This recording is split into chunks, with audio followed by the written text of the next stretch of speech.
भी हम रिकॉर्ड कर लेते हैं, लेकिन हम दोबारा से करेंगे कि असल में जस्ट इंट्रो आप मेडिकल ऑफिसर के तौर पे काम कर रहे हैं, राइट? जी तो आप जी मुझे ये सर। बताइए, आपकी एमबीबीएस की ग्रेजुएशन कब की है? 2022 की। अच्छा, तो आप 22 से लेके अब तक क्या कर रहे हैं? सर अभी तक तो एमओशिप ही कर रहे हैं, जो आपको सच बताएं तो सर एमओशिप ही चल रही है, मेडिकल तो ऑफिसर आपके की। ख्याल से आप अपने कैरियर के साथ क्या कर रहे हैं? सर सही बात बताएं ना तो टू बी ऑनेस्ट सर, मुझे लगता है कि जो है ना बस ऐसे ही टाइम ही गुजार रहे हैं, कोई एमबीबीएस समझ ही ही नहीं आ रही। एमबीबीएस ही छोड़ देना चाहिए सा, ऐसे ही है? सर छोड़ तो नहीं देना चाहिए, मूव ऑन करना चाहिए, आगे जो है ना हम्म। चलना चाहिए, लेकिन according to the situation of Pakistan जो इस वक्त चल रही है उसके अकॉर्डिंगली देखा जाए, जो सिचुएशन है और फिर गवर्नमेंट के रूल्स अजीबो गरीब हैं सर, मतलब कि एक दिन कोई रूल बनता है सीआईपी का और फिर आगे अच्छा, चेंज मैं हो इसका जाता ही है। आपको जवाब देता हूँ। इसका ही मैं आपको जवाब देता हूँ कि देखो, अगर मिसाल के तौर पे कोई भी दुनिया का काम करते हैं ना, तो उसमें से एक होता है कांस्टेंट और एक होता है वेरिएबल। ठीक है? आप मुझे सिर्फ ये बताओ कि आप इस तमाम बातों में कांस्टेंट कौन है और वेरिएबल कौन है? सर वेरिएबल तो सर गवर्नमेंट आप है है ना। और कॉन्स्टिट्यूशन जी सर, सिस्टम हाँ तो सर आप नहीं बदल कानून। सकते ना। सिस्टम को आप हाँ बदल जी सकते हैं? सर। ठीक है, नहीं सिस्टम नहीं को तो सर आप नहीं नहीं। बदल सकते ना। तो आपको यस तो सर। कांस्टेंट को तो आप कांस्टेंट के ऊपर बात कर रहे हैं। ठीक है? आप जी दीवार के सामने खड़े हो जाएं और दीवार को आप लाख बुरा भला कहें, तो वो दीवार को बुरा भला कहने का कोई फायदा है? नहीं सर, बिल्कुल भी नहीं। नहीं। तो अब आप मुझे ये बताएं कि अगर मिसाल के तौर पे अगर कोई भी काम आपने करना हो जिसमें आपको ज्यादा स्ट्रेंथ की जरूरत हो, ज्यादा प्लानिंग की जरूरत हो, ज्यादा आपको जोर लगाने की जरूरत हो, तो आपको मेहनत ज्यादा करनी पड़ेगी या कम? बिल्कुल सर, ज्यादा करनी पड़ेगी ऑफ कोर्स। तो आप क्या कर रहे हैं? आप तो बिल्कुल उसके ऑपोजिट काम कर रहे हैं ना। ठीक है? जी तो जी सर, पहली तो ऐसे ही। बात यह है कि हमारा जो कौमी तराना है ना, वो पाक सर जमीन नहीं होना चाहिए। हमारा कौमी तराना होना चाहिए, मैं ते गरीब मैं ते मिस्कीन, मैं ते लुट्टी गई। ठीक है ना? तो असल सर में सही बात बात है ये है। आपकी। तो बेटा सही बात है ना। तो अब इन बातों को गौर से सोचो बैठ के। पहला तो बात ये है कि देखो, मैं आप लोगों से बात कर रहा हूँ, बहुत सारे लोगों को तो मेरे बारे में नहीं पता। जो मेरी जो भी ये गुफ्तगू है या जो है, ये आपकी भलाई के लिए, मेरा इसमें कोई पर्सनल कॉन्फ्लिक्ट ऑफ इंटरेस्ट है ना, मेरा कोई इसमें मकसद है ना, मेरा कोई और है। ठीक है? तो पहली तो बात ये है कि मेरा मकसद है आप लोगों को एक सिर्फ थॉट प्रोकिंग करना। काम आप जो आप करेंगे फायदा आपको होगा, जो आप करेंगे नुकसान आपको बिल्कुल। होगा। ठीक है? जो नहीं करेंगे नुकसान आपको होगा। तो पहली तो बात यह है कि आज से अपनी जिंदगी का एनालिसिस करो, और जो गुजर गया उसके बारे में रोना छोड़ दो। ठीक है? अगर तुम रोते रहोगे, या कोई भी बंदा जो मेरी बात सुन रहा है, अगर उसने जिंदगी में आगे बढ़ना है, तो उसको पीछे का, अगर आपने वैसे भी आगे चलना हो और आपका दिमाग आपका मुंह पीछे की तरफ हो, तो आप चल सकते हैं? नहीं चल नहीं सकते ना। सर। तो पहली तो बेसिक याद रखें बात, जिंदगी में ये हर काम जो है आज के जो होता है, जो पास्ट होता है ना, उसमें तो जो रहते हैं वो तो बेवकूफी करते हैं सिर्फ। ठीक है? तो पहली तो बिल्कुल। बात ये है कि जो हो गया सो हो गया। आज से अपनी जिंदगी के बारे में जो भी फैसला करना है वो सोच समझ के करना है। ठीक है? और उसके अंदर ये जो एक होता है ना रिग्रेट, मैंने तो ये नहीं किया, मैंने तो वो नहीं किया, आपकी कहानी यहां से शुरू ही नहीं होनी चाहिए। आपकी कहानी यहां से शुरू होनी चाहिए कि आज की तारीख में मैं ये कर रहा हूं और कल मैंने ये करना है। ठीक है? क्योंकि अगर आप शीशे के सामने खड़े हो जाएं और आप रोजाना अपने आप को बताते जाएं, मैं खोता हूं मैं खोता हूं मैं खोता हूं, तो आपको यकीन करें, आपको थोड़े दिनों के बाद ना वाकई में यकीन आ जाएगा कि यार मैं वाकई में खोता हूं। ठीक है? और अदर वे अराउंड, अगर आप शीशे के सामने खड़े होकर अपने आप को ये यकीन दिलाएं कि नहीं यार, I am a lion and I can do it, I am a lion and I can do it. ठीक है ना? तो ये एक जो है ना, वो एक उसका इतना साइकोलॉजिकल इफेक्ट होता है। ठीक है? मैं अब आपको एक और साइकोलॉजी के बारे में बात करके फिर हम आगे अपनी गुफ्तगू को चलाएंगे कि ना, कहीं पर जो है ना, कोई जंगी कैदी थे। ये एक आप समझ लें कि ये एक सिंबॉलिक चीज है, सिर्फ समझाने के लिए कि ह्यूमन साइकोलॉजी का कितना इफेक्ट होता है। उन्होंने ना उन लोगों को, जो जितने कैदी थे, उनको मारना तो था ही। ठीक है? तो उन्होंने सोचा कि क्या करते हैं हम, कि हम ना वो कर लेते हैं, कुछ इन पे ना तजुर्बे कर लेते हैं। ठीक है? तो उन्होंने क्या किया कि उन्होंने उनमें से एक बंदे की आंखों पे पट्टी बांधी, और उसकी ना कैरोटिड आर्टरी, सॉरी, उसकी रेडियल आर्टरी काट दी, और उसको ऐसे ही कोई दवाई लगा दी है कि उसको पता नहीं चला कि उसके साथ क्या हो रहा है। ठीक है, उसका खून गिरता गया गिरता गया गिरता गया और वो 10 मिनट में लॉर्ड्स की वजह से वो मर गया। अब जो 4 लोग और थे ना, वो उसको देख रहे थे। ठीक है, उस जो वो तो एक प्योर तरीके से हाइपोवोलेमिया की वजह से, ब्लीडिंग की वजह से मरा। ठीक है, जो बाकी लोग देख रहे थे, ठीक है, जो बाकी लोग देख रहे थे ना, वो अब उनका जाहिर बात है उनको पता लग गया। अब क्या किया कि अगले बंदे की बारी आई, उसकी भी आंखों पे उन्होंने पट्टी बांध दी और उसकी भी उन्होंने क्या आर्टरी काट दी। अब उसके दिमाग में यही था कि अब मेरा खून बहेगा और मैं मर जाऊंगा। ठीक है, उन्होंने क्या किया कि उसके ऊपर कोई चीज दवाई कोई ऐसी डाल दी कि उसका खून रुक गया। खून उसका रुक गया, लेकिन उन्होंने कोई ऐसा मैकेनिज्म किया कि कोई पानी या गर्म चीज, कोई भी ऐसी चीज वो उसके जिस्म पे टप टप टप गिर रही थी कि उसको ऐसा लग रहा था कि मेरा खून बह रहा है। ठीक है, आप अंदाजा करें कि वो 10 मिनट के बजाय वो 5 मिनट में मर गया, हालांकि उसका तो एक कतरा भी खून नहीं बहा। ठीक है, अब मुझे बताएं कि ये बात बताने का मकसद क्या है। ये बात बताने का मकसद ये है कि हमारे आसपास जो मीडियोकर लोग होते हैं, जिन्होंने अक्सर औकात जिंदगी में खुद कुछ नहीं किया हुआ होता, ठीक है, या उनकी जिसको कहते हैं ना मुल्ला की दौड़ मस्जिद तक, माजरत के साथ ये हमारे, मैं किसी को I am not taking nothing away from anyone, ठीक है, लेकिन बात ये होती है कि जिसकी जितनी सोच होती है वो आपको उतनी ही बात बता सकता है। अगर आपने अपनी जिंदगी में कुछ अचीव करना है तो आपको पॉजिटिव माइंड्स के साथ रहना बहुत जरूरी है, और या अगर आपको पॉजिटिव माइंड्स नहीं मिल रहे ना, तो आप अपनी सोच को पॉजिटिव करें। जो आप सब बच्चे ये मेरी बात सुन रहे हैं, कोई भी डॉक्टर मुझे बताओ, कोई एरा गैरा नथु खैरा डॉक्टर बनता है? नहीं। ठीक है, लेकिन वही जो डॉक्टर होता है, जब वो डॉक्टर बन जाता है, या वो जब इस काबिल बहुत, आज से 10 साल 15 पहले लोग उससे आगे पूछ रहे होते हैं, वो अपने क्लास का टॉपर होता है, वो अपने बोर्ड का टॉपर होता है, वो जब डॉक्टर बन जाता है तो बजाय इसके ये कि वो ऊपर जाने के वो नीचे आ जाता है। वो क्या करता है, वो अपना दिमाग बंद कर देता है और वो अपनी सारी जो डिपेंडेंस होती है ना, वो उन लोगों पे कर देता है कि बस जी फलाना सीनियर ने ये कह दिया, फलाना सीनियर ने वो कह दिया, अपने आप को वो भूल जाता है। हालांकि जस्ट इमेजिन, कितने लोग हमारी 25 करोड़ आबादी में से इवन स्कूल जाते हैं, उनमें से कितने कॉलेज जाते हैं, उनमें से कितने प्रोफेशनल कॉलेज में जाते हैं, उनमें से कितने डॉक्टर बनते हैं। ठीक है, तो आप अपनी पहले पहले तो आपको अपने आप को पहचानना है कि हु यू आर। ठीक है, तो कोई भी X Y Z starting from myself, अगर आप मेरी किसी भी बात को सुन के ब्लाइंडली उस पर फॉलो करेंगे ना, तो इसका मतलब है कि आपने मेरी बात को सुना ही नहीं है। ना मेरी बात को सुना है, ना आपने मेरी बात को समझा है, ना आपको ये पता लगा है कि मैं इस वक्त जो आपके साथ बैठा हुआ हूँ छुट्टी के दिन, आप लोगों को, मेरी छुट्टी है बाय द वे, तो मैं जो बात कर रहा हूँ मेरा मकसद क्या है। ठीक है, तो पहली तो बात ये है कि खुदा के वास्ते अपने ऊपर भरोसा करें। अपनी अकल को, जो कि आपने बिल्कुल उसका डब्बा बंद करके रख दिया है, मिट्टी से अट गई है आपकी वो जगह के जहां पे अपनी अकल को आपने संभाल के रखा हुआ है, अपनी अकल को निकालें। जो भी काम करें उसको पहले एनालिसिस करें कि यार ये बात जो किसी ने मुझे बताई है, या ये मैं खुद जो कर रहा हूं, क्या डज इट मेक सेंस, क्या मुझे ऐसा करना चाहिए। जैसे अब आप, अब किधर गया वो बच्चा, किसने मुझे जवाब दिया था? Please come back, are you here और you have gone?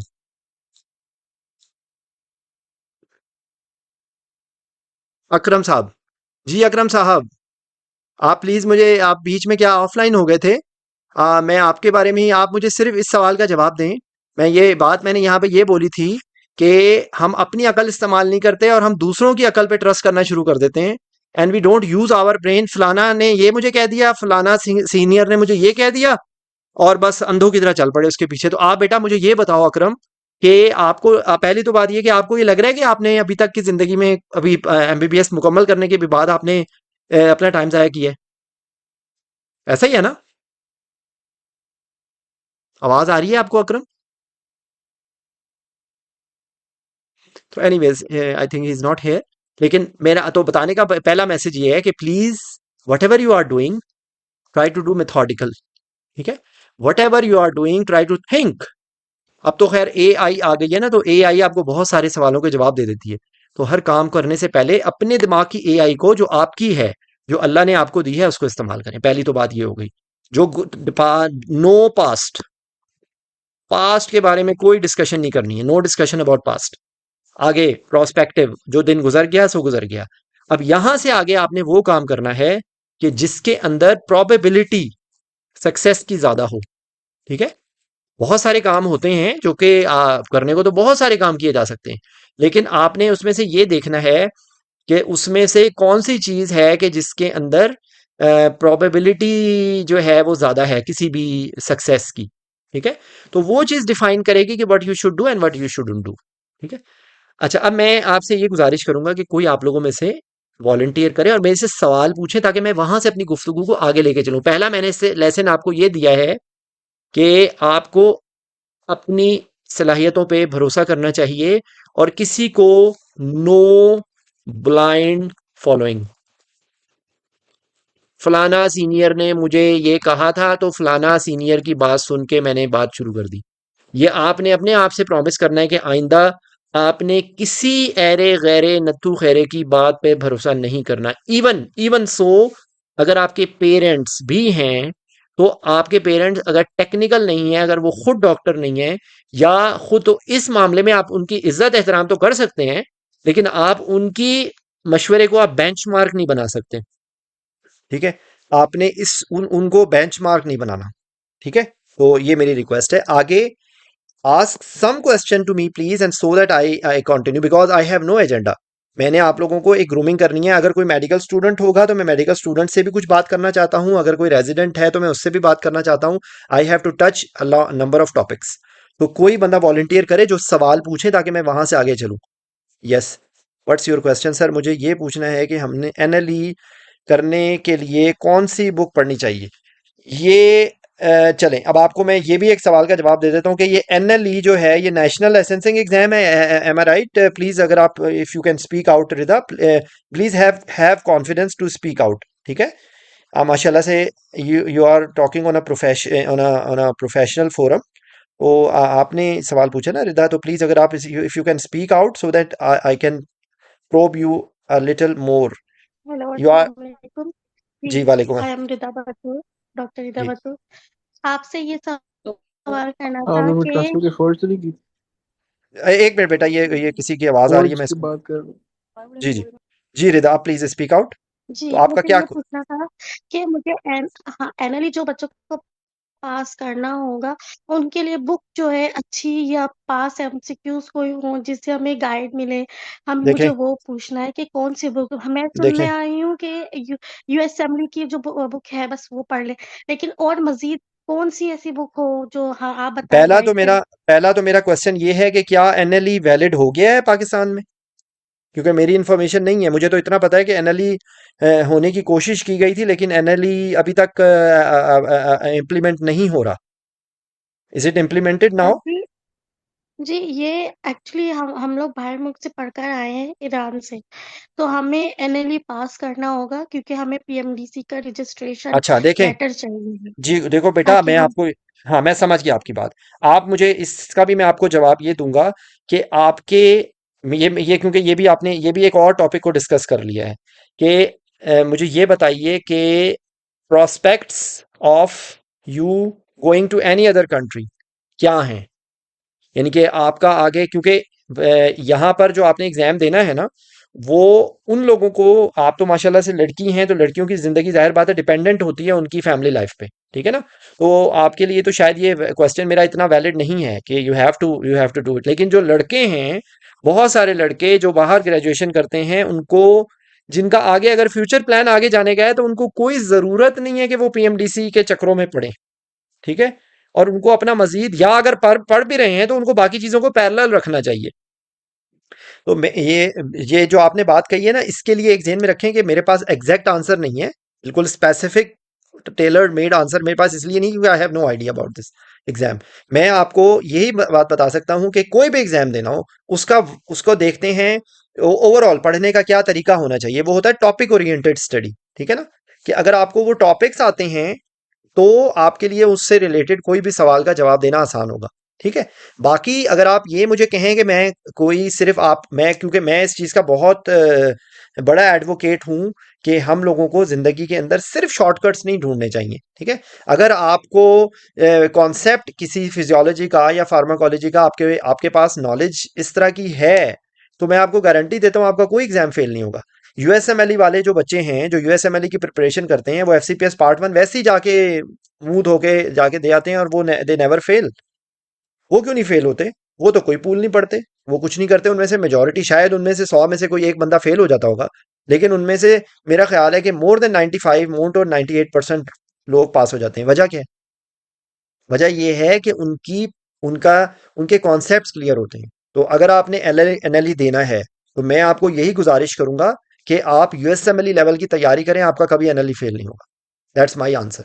May be majority people will not okay, agree to thank you so much. Majority of okay, people will thank you not so agree to much. My answer. वो एक किसी ने ना एक सवाल इसका मैं एक और बात कहता हूँ, I have never seen a rabbit going to an eye specialist. ठीक है? तो आप बता सकती हैं रिदा कि एक रैबिट को आई स्पेशलिस्ट के पास क्यों नहीं जाना पड़ता? जी बताइए, शाबाश। क्योंकि उसको आँखों चेक कराने की ज़रूरत ही नहीं है। नहीं, क्यों नहीं? उसको आंख नहीं खराब हो सकती? वो आपका क्या ख्याल है? उसकी आंख नहीं खराब हो सकती? नहीं, वो अपनी खुद को अपना ट्रीट कर नहीं, सकता है। इसका टेक्निकल आंसर है। इसका टेक्निकल आंसर है, वो खुद को कैसे ट्रीट करेगा? अच्छा। खुद अपनी आंखों को कैसे इलाज कर सकते हैं? सोचें जरा, रैबिट की कोई ऐसा काम करता है जिसकी वजह से उसकी आंखें बहुत अच्छी होती हैं?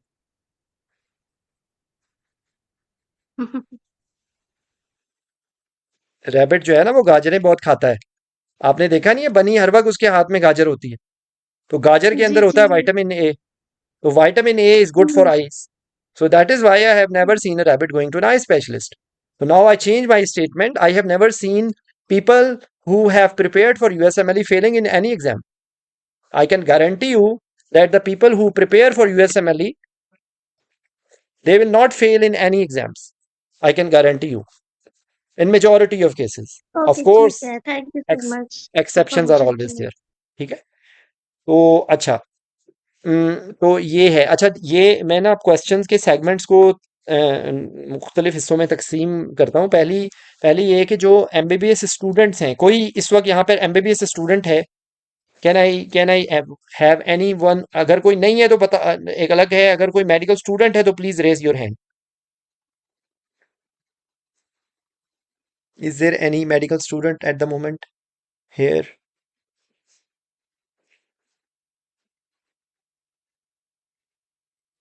जी जी बेटा, आप हैं कैसा फातिमा? आप कौन से ईयर की स्टूडेंट है? Sir, third year. Third year. तो बेटा अब थोड़ा सा आप मुझे टाइम दीजिए। आप मुझे ये बताएं कि क्या आपके मेडिकल कॉलेज के अंदर मॉड्यूलर स्टडी है? मॉड्यूलर स्टडी, जी। मॉड्यूलर स्टडी है आपके मेडिकल कॉलेज में? यस। अच्छा, तो देखें, जो मॉड्यूलर स्टडी वाले लोग हैं उनके लिए तो ये चीज़ आसान हो जाती है, लेकिन मैं आपको ये मशवरा दूंगा बेटा कि आप लोग फिजियोलॉजी, जब भी अब आप जैसे मिसाल के तौर पे अब आप अगले स्टेप्स में जाते जाएंगे ना, तो फिजियोलॉजी, फार्माकोलॉजी, एनाटमी, ठीक है, पैथोफिजियोलॉजी एंड मेडिसिन, ठीक है। तो ये आपका, जब आप मेडिसिन तक पहुंचे तो आपने ये चीज़ों को रिवाइज करते रहना साथ साथ, ठीक है।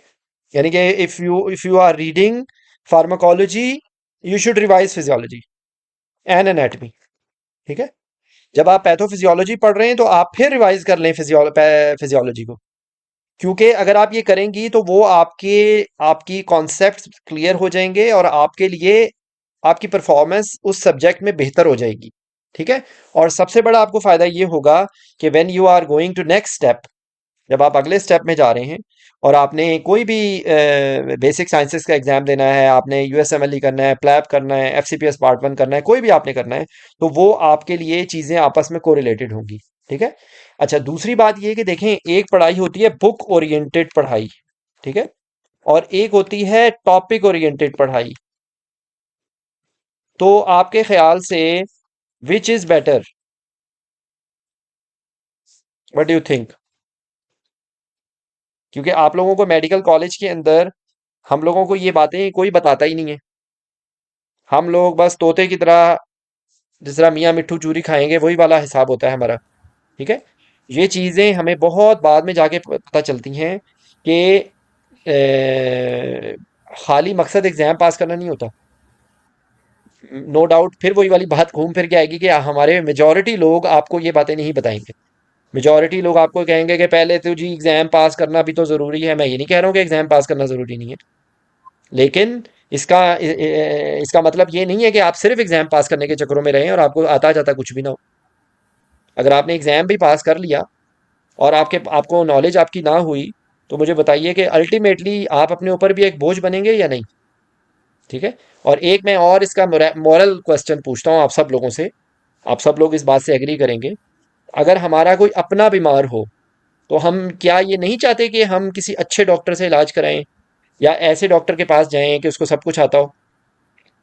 तो अगर हम लोग ऐसे डॉक्टर बने कि जिसने बस कार्रवाई डाल के एग्जाम पास किए हों, ठीक है, तो मुझे बताएं कि क्या ये कॉल ऑफ फेल में तजाद नहीं हो गया कि हमें अपनों के इलाज के लिए ऐसा डॉक्टर चाहिए कि जिसको सब कुछ आता हो, और हम एक ऐसे डॉक्टर बनने जिसने कार्रवाई डाली हो।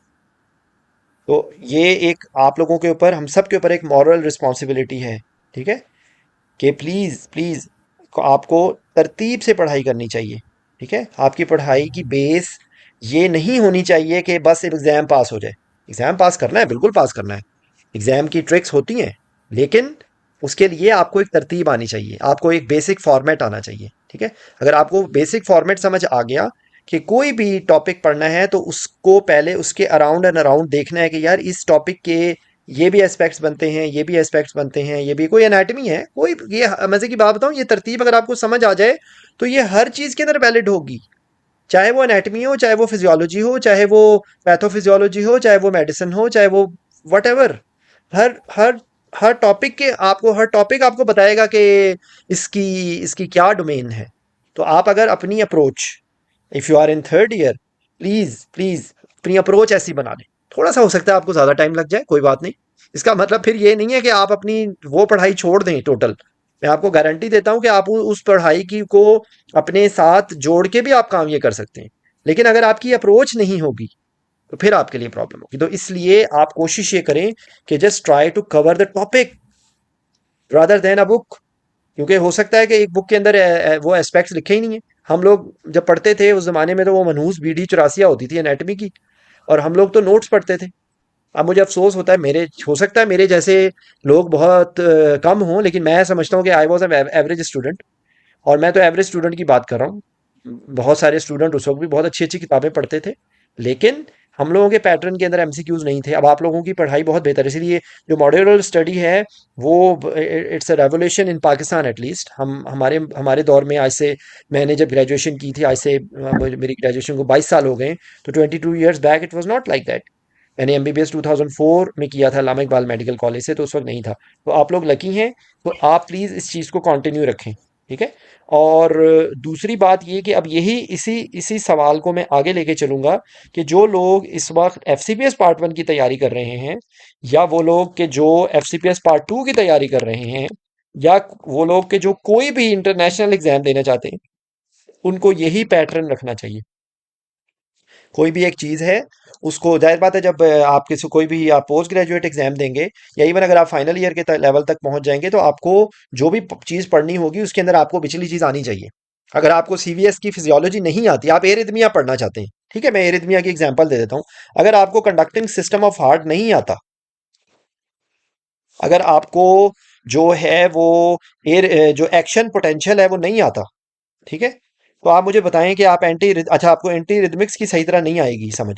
ठीक है, जब आपको एंटी रिदमिक्स की समझ नहीं आएगी, तो आपको एरिथमियाज कैसे समझ आएंगे। यानी कि बेसिकली आप ये सारी चीजें आपस में कोरिलेटेड हैं। अगर आप चाहते हैं कि आपके एक सही कॉन्सेप्ट्स हों, तो आपको ये एनबल्क एनगल्फ करके आपको चीज करनी पड़ेगी। You will have to start from cardiac action potential. आपको पता आप नहीं, वो उन्होंने आपसे पूछा हुआ नहीं आपको कहेगा कोई भी, लेकिन आपको पढ़ना चाहिए फिर भी। आप निकालें, अब तो आपके हाथ पे स्मार्टफोन इज विद यू, आपको हर इंफॉर्मेशन मिल जाती है। तो प्लीज अपने विजन को चेंज करें। मैं आपसे आई हैव हम्बल रिक्वेस्ट। हमें तो देखें, हमारे दौर में तो ना तो ये मोड्स थे, ना हमें किसी ने ऐसा बताया था। हम लोग बहुत धक्के खाए हैं, बहुत जलीलो ख्वार हुए हैं, लेकिन जो चीज़ समझ आई है, मैं अगर आप लोगों से बात कर रहा हूँ, तो मेरा मकसद सिर्फ ये है कि be a better doctor than us. हमसे बेहतर आप डॉक्टर बने। ठीक है। अच्छा, तो ये पढ़ने का बेसिक तरीका है। और पोस्ट ग्रेजुएशन के अंदर सिर्फ ये होता है कि बहुत सारे लोग ऐसे हैं कि अच्छा, आप लोगों में से कोई ऐसा है स्टूडेंट के जो अभी हाउस जॉब कर रहा है, या हाउस जॉब के बाद अब जो है वो मतलब एफसीपीएस पार्ट 1 की या किसी इंटरनेशनल एग्जाम के बारे में वो परस्यू कर रहे हैं? कोई यूएसएमएलई, कोई एफसीपीएस पार्ट 1, कोई प्लैब।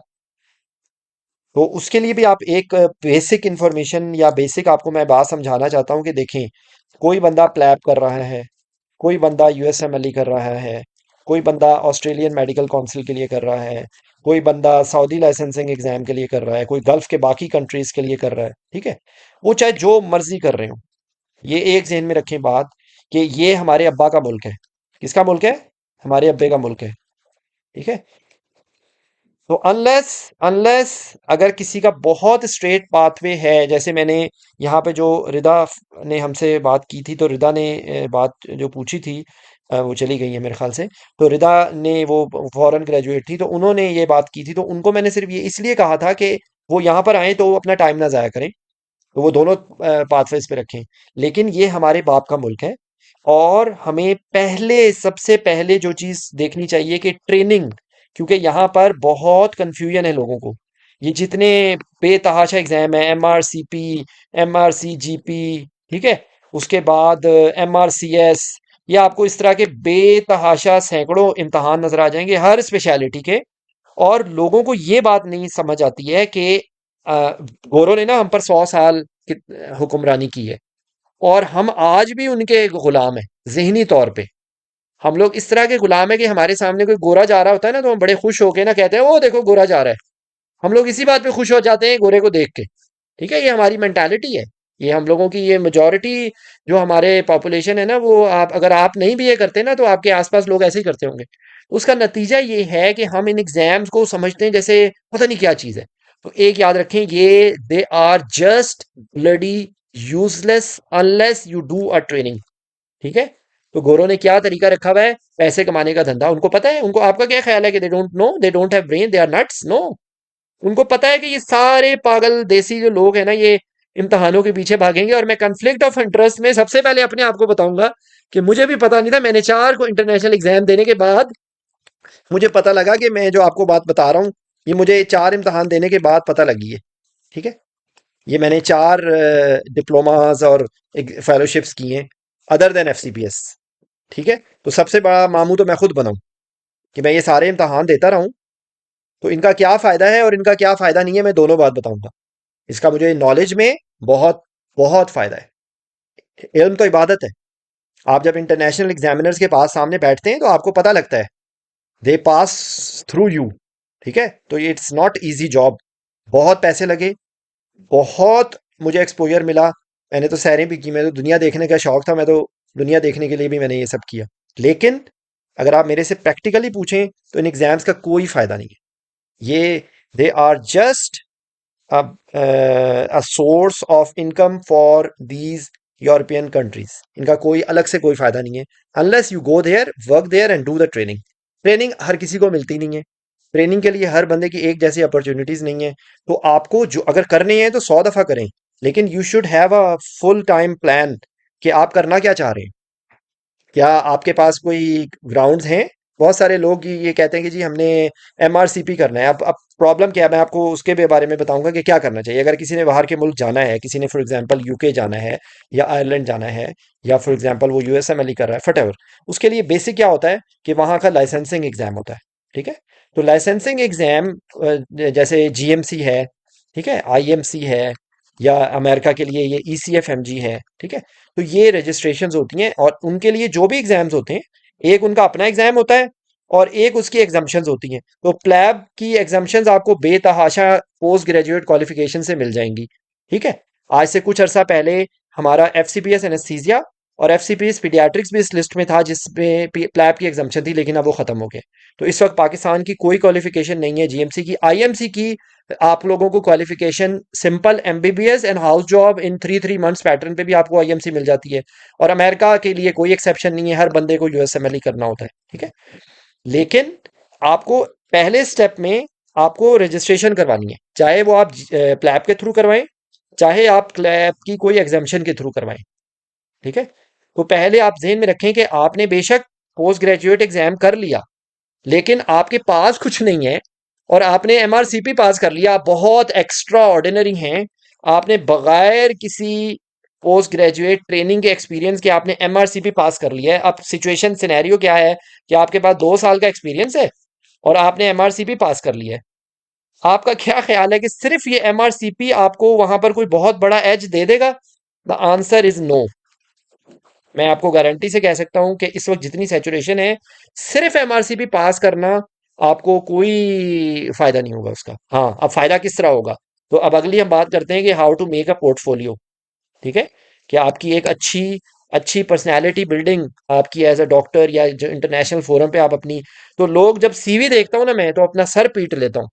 तो सबसे पहले तो आप लोगों को सीवी बनानी नहीं आती। सीवी के अंदर डॉक्टर की सीवी पे एंड पे लिखा होता है, जिस तरह चपड़ासी की सीवी पे लिखा होता है, reference will be furnished upon request. तो डॉक्टर्स के रेफरेंसेस ऐसे नहीं होते। ठीक है, डॉक्टर के रेफरेंस में सीवी जो होती है ना, एक पेन स्केच होता है। ठीक है, सीवी एक पेन स्केच होता है कि कोई बंदा आपको देख नहीं रहा और सीवी में आपको इमेजिन कर रहा है कि ये बंदा कौन है। हमारी जो सीवीज होती हैं उनमें लिखा होता है BPS 18। अब ये जब मैं देखता हूं तो मुझे परेशानी हो जाती है कि यार, लोगों को क्यों नहीं ये बात समझ आती कि आप सीवी ऐसी बनाएं कि जो सिर्फ, मैं कहता हूं BPS 18 का हो सकता है कि पाकिस्तान में भी बहुत सारे लोगों को ना पता हो। मैं ये नहीं कह रहा हूं कि नहीं पता होगा या नहीं। अगर आपने करना है तो आप इसको एक्सप्लेन करें।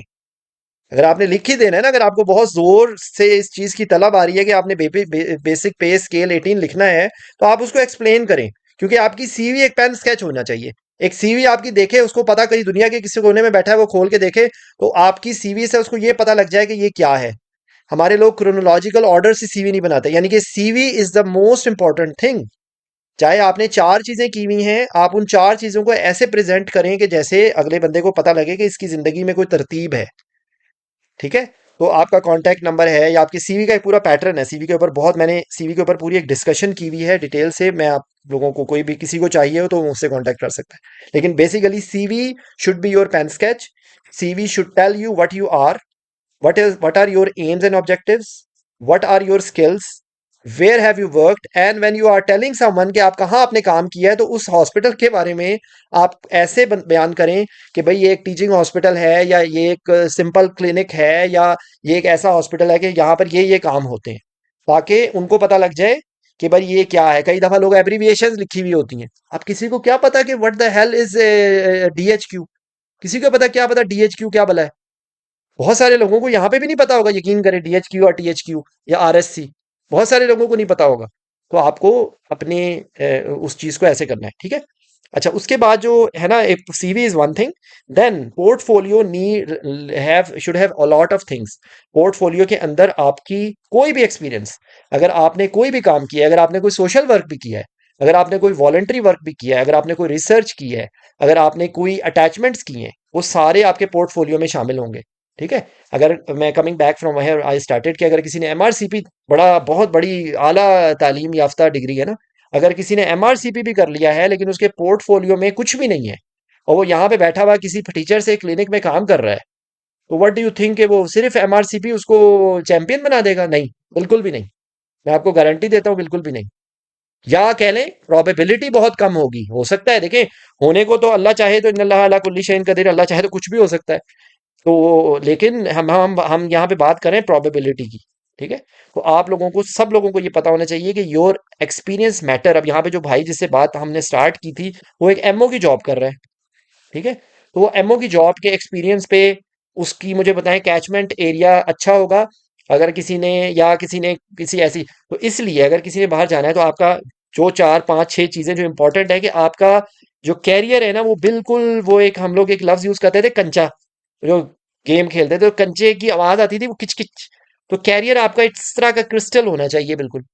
ठीक है ना, तो कैरियर शुड नॉट, अनलेस, हाँ, किसी की बहुत कोई शदीद किस्म की प्रॉब्लम्स है, वो अलग बात है। याद रखें, जो फाइनेंशियल क्राइसिस होता है ना, वो कोई दुनिया का ऐसा बंदा नहीं होगा। फाइनेंशियल क्राइसिस तो मेरे ख्याल से हमारे बड़े से अमीर लोगों को भी फाइनेंशियल क्राइसिस होगा। Financial crisis is something else and it's a relative thing. तो आपको डॉक्टर जो बनना है वो उसको बड़ा हौसला और सब्र चाहिए।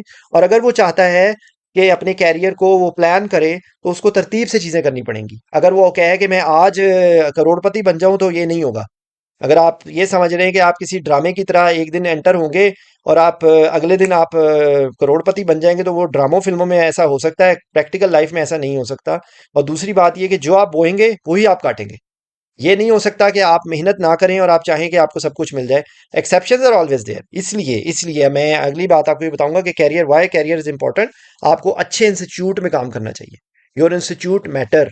समझ आई? इंस्टीट्यूट मैटर करता है। ये खवातीन जो हैं वो मेजॉरिटी डिजाइनर वेयर लेना चाहेंगी। वो जाके दूसरा कॉपी भी लेते हुए वो 100 दफा सोचेंगी। तो आपको अपने कैरियर के बारे में कोई इंपॉर्टेंस नहीं है। जो लड़के हैं उनको अपने माचो भी, हर चीज में उनको अपने माचो की फिक्र होती है। कैरियर के मामले में वो लेजी हैं। उनको कोई परवाह नहीं है कि यार कोई बंदा मुझसे पूछे तो मैं उसको क्या बताऊंगा कि मैं 75 घाफ बे पिंड में बैठ के काम कर रहा हूँ। नहीं। ठीक है। अच्छा, एक और बात फिर मैं, मेरा मकसद आप ये ना समझे कि मैं सैन फ्रांसिस्को में जमा हूँ। मैं पाकिस्तान में ही मैंने ट्रेनिंग की है। पाकिस्तान की एक एक चीज़ों का मुझे पता है। यहाँ के सिस्टम का, यहाँ की चीज़ों का, यहाँ के प्रॉब्लम्स का। I know it very well. क्योंकि जब मैं बात करता हूँ ना तो बहुत सारा, आपको क्या पता सर, आप तो बाहर रहते। भाई मुझे पता है। मैंने यहाँ पे धक्के खाए हुए, मैंने यहाँ पे काम किया हुआ है। और इसीलिए मुझे यहाँ के इन एंड आउट मुझे सब कुछ पता है। ठीक है ना? हाँ, सिर्फ फर्क ये है कि मेरी खुशकिस्मती है कि मैं इस सिस्टम से निकल गया हूँ और अब मैं इस सिस्टम को बाहर से देख रहा हूँ।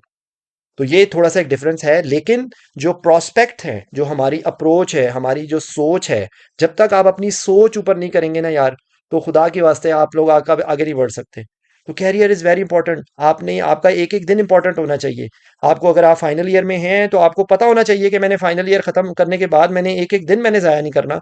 और बहुत सारे ऑप्शंस हैं। आप स्किल्स सीखें, आप किसी के साथ अटैचमेंट ले लें, आप वॉलंटरी काम करें। और जैसे ही पैसा भी कमाएं। मैं इसका मतलब ये भी नहीं है कि आप पैसे ना कमाएं। आपको अगर कोई स्किल्स हैं तो आप उसकी बेस पे आप लोगों को पढ़ा सकते हैं। आप अपने कुछ भी कर सकते हैं। देखिए ना, आप अपने आप को उस जगह पे एक्सपोज करेंगे तो कुछ हासिल होगा, या खुद घर बैठे कुछ हो जाएगा। तो ये बात हो गई जो जो कर सकते हैं। और हर बंदा हर काम नहीं कर सकता। हर बंदे को अल्लाह ने एक जैसी सलाहियतें नहीं दी होती। तो आपने अपनी, you should try to to find the best out of yourself. ठीक है। और उसके अंदर जो जो चीजें हैं, तो उसके बाद ये कि आपको अपने 10 साल के कैरियर को प्लान करना चाहिए कि कि आप 10 साल में कहाँ पहुंचेंगे। जिंदगी का तो अगले सांस का नहीं पता, लेकिन फिर भी you should have a long term planning rather than अगले दिन क्या करना है जी। अगले दिन मैं प्रोफेसर बन जाऊं, या अगले दिन मैं पैसे कमाने लग जाऊं, तो फिर ठीक है आप करें वो। आप फिर वो एक एक बोइंग होता है और एक फोकर होता है। तो फोकर का नहीं पता आपको, उसको फोकड़ कहते थे। वो जहाज निचले लेवल पे चलता था और बस वो, आजकल पता नहीं वो एटीवी जहाज होता है, पता नहीं क्या होता है, मुझे उसका मैं नाम गलत नहीं मैं कह रहा। तो आपने अगर बोइंग या बनना है, या बोइंग से भी ऊपर आपने A380 बनना है, तो आपकी मर्जी है। It's it's your choice. आपके सामने पीतल भी है, आपके सामने सिल्वर भी है, गोल्ड भी है और डायमंड भी है। आपकी मर्जी है। चूज योर सेल्फ कि आप अपनी जिंदगी में क्या हासिल करना चाहते हैं।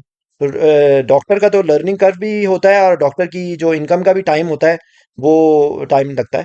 जब तक उसके सर पे ग्रे बाल नहीं आते, तब तक वो, उसकी इनकम में भी स्टेबिलिटी नहीं आती। तो जल्दबाजी ना करें प्लीज़। अपने कैरियर को तरतीब से सोच समझ के अच्छे जगह पे काम करें। Training position is more important. Training position से बेहतर कोई चीज़ नहीं होती। Training is the most important thing. Even आपने बाहर भी जाना है, जो लोग क्या करते हैं, यूएसएमएल या प्लैब कर रहे हैं जी, हम तो जी यूएसएमएल प्लैब कर रहे हैं। वो अपने आप को वो इतना स्पॉइल कर लेते हैं कि वो जी यहाँ पर फजूल के सेंटर में काम करेंगे कि जी हम पढ़ाई कर रहे हैं। पढ़ाई करो, कोई बात नहीं। पढ़ाई ये तो नहीं होगा कि हमारी माएँ खड़ी हों डंडा पकड़ के, हमारा अब्बा बाहर खड़ा हो डंडा पकड़ के, मेरा बेटा मेरी बेटी पढ़ाई कर रही है, खबरदार जो किसी ने उसको तंग किया। भाई प्रैक्टिकल लाइफ में लड़की होगी तो उसकी फैमिली भी होगी, उसके फैमिली इश्यूज भी होंगे। बंदा होगा, अगर उसकी शादी हो गई है, या उसके घर के इश्यूज भी होंगे। उसी के साथ उसने पढ़ाई करनी है, उसने जॉब भी करनी है। ठीक है ना? तो आपको फिर भी तरतीब देनी है। जो जो मैं बात कर रहा हूँ, मैं थोड़ा सा ज्यादा ड्रैग कर लिया इस बात को। ट्रेनिंग, अच्छा इंस्टीट्यूट, ठीक है, और आपको पता हो कि आप क्या कर रहे हैं। आपको, you should be knowing what you are doing. और एक और बात, गरम चाय। लोग लोग क्या करते हैं, ब्लाइंडली शुरू हो जाते हैं एक काम करना। अगले स्टेप का उनको कुछ पता नहीं होता। ठीक है, कि अगला स्टेप कैसे होना है। तो आप अगर प्लैब कर रहे हो तो आपको पता हो कि भाई प्लैब के बाद पाथवे क्या होता है। आप प्लैब करेंगे, आपके अगर अच्छा पोर्टफोलियो है, अगर आप चले जाते हैं, अगर आप जूनियर लेवल पे जाएंगे तो आपको एसएचओ की जॉब मिलेगी। ठीक है। आप एसएचओ की जॉब का कुछ एक्सपीरियंस लेंगे, वहां पर आपको रेफरेंसेस मिलेंगे, उसके बाद आप ट्रेनिंग पोजीशन के लिए अप्लाई करेंगे। या आप वहां पर जो स्टाफ ग्रेड की जॉब्स होती हैं, जो रजिस्ट्रार की जॉब्स होती हैं, तो हो सकता है वो आपको मिल जाए अकॉर्डिंग टू योर एक्सपीरियंस। उसके बाद ट्रेनिंग इज समथिंग एल्स। ठीक है। तो जब तक आपको ट्रेनिंग नहीं मिलती, तब तक यू आर यूजलेस। ठीक है। इसी तरह अगर कोई बंदा बहुत सीनियर है, एफसीपीएस कर लिया फॉर एग्जांपल, तो वो एसएचओ को बाईपास कर लेगा, वो डायरेक्ट रजिस्ट्रार पे पहुंचेगा। ठीक है। और रजिस्ट्रार के बाद उसके बाद दो ऑप्शन होंगे, क्योंकि उसने एक ट्रेनिंग कर ली है पहले, तो अब वो ये एसएचओ को बाईपास करके रजिस्ट्रार से उसके बाद दो ऑप्शन होंगी, ट्रेनिंग की या इक्विवेलेंस पाथवे की। ठीक है। तो इक्विवेलेंस होती है कि जिसके जरिए आप अपनी अपनी ट्रेनिंग को के जिसको कहते हैं ना कि कोई बारी गेनिंग करते हैं, आप समझ लें, मोल लगवाते हैं। तो आपको पता लगा जी 7 साल की अगर स्ट्रक्चर ट्रेनिंग है, तो हो सकता है आपको ईयर 3 में आपको ST3 या ST4 तक ही मिलता है। ठीक है ना, मेरे ख्याल से ST3 या 4 आपको मिल जाएगा। तो उसका क्या होगा कि आपको 2 से 3 साल की आपकी ट्रेनिंग हो गई। या इक्विवेलेंस में क्या है कि आप अपने सारा अपना कट्टा चट्टा उनको खोल के दिखाते हैं कि मैंने ये ट्रेनिंग की थी, मैंने ये किया था, मैंने वो किया था, उसमें से बेतहाशा चीजें कुकड होंगी। ठीक है। अनफॉर्चुनेटली बहुत कम लोग होंगे, इसको कहते हैं सीजर। सीजर का पाथवे होता है, पूरे का पूरा उसका सिस्टम है। आप लिखें सीजर यूके, तो आपको पूरे का पूरा एक मिल जाएगा। जो लोग ट्रेनिंग कर रहे हैं ये उनको वैलिड है। वो लोग के जो एफसीपीएस की ट्रेनिंग कर रहे हैं, वो उन लोगों के लिए ये है कि वो अभी से अपने पेपर्स मुकम्मल करने शुरू करें, अपने रिकमेंडेशंस बनानी शुरू करें। तो बहुत सारा पेपर वर्क, अगर उनका फर्दर फ्यूचर में यूके जाने का उनका इरादा है, तो वो सीजर पाथवे की चीज़ों को वो पहले से रेडी कर सकते हैं, ताकि उनको वहां जाके आसानी हो। अल्टीमेटली क्या होगा कि या सीजर पाथवे के जरिए या केवलेंस पाथवे के जरिए जो इनिशियल उनकी रजिस्ट्रेशन हुई है बाय व्हाट्सएवर वे, वो जर्नल डिवीजन में है। ठीक है। तो जर्नल डिवीजन से स्पेशलिटी डिवीजन में एंटर होने के लिए उनको दोनों में से कोई एक चीज चाहिए होगी, या सीजर चाहिए होगा या उनको ट्रेनिंग चाहिए होगी। ठीक है। ये तरतीब होती है। अदरवाइज आप हो सकता है रजिस्ट्रार के तौर पे सारी जिंदगी भी काम करते रहे वहां पे। ऐसे भी लोग हैं जो एफसीबीएस करके यूके गए हैं और 15-15 20-20 साल हो गए हैं, वो रजिस्ट्रार हैं, they will die as a registrar. वो उनको कुछ नहीं मिलेगा। और सैड चीज क्या होती है कि उनको पासपोर्ट भी मिल जाता है, मैं कई लोगों को जानता हूँ।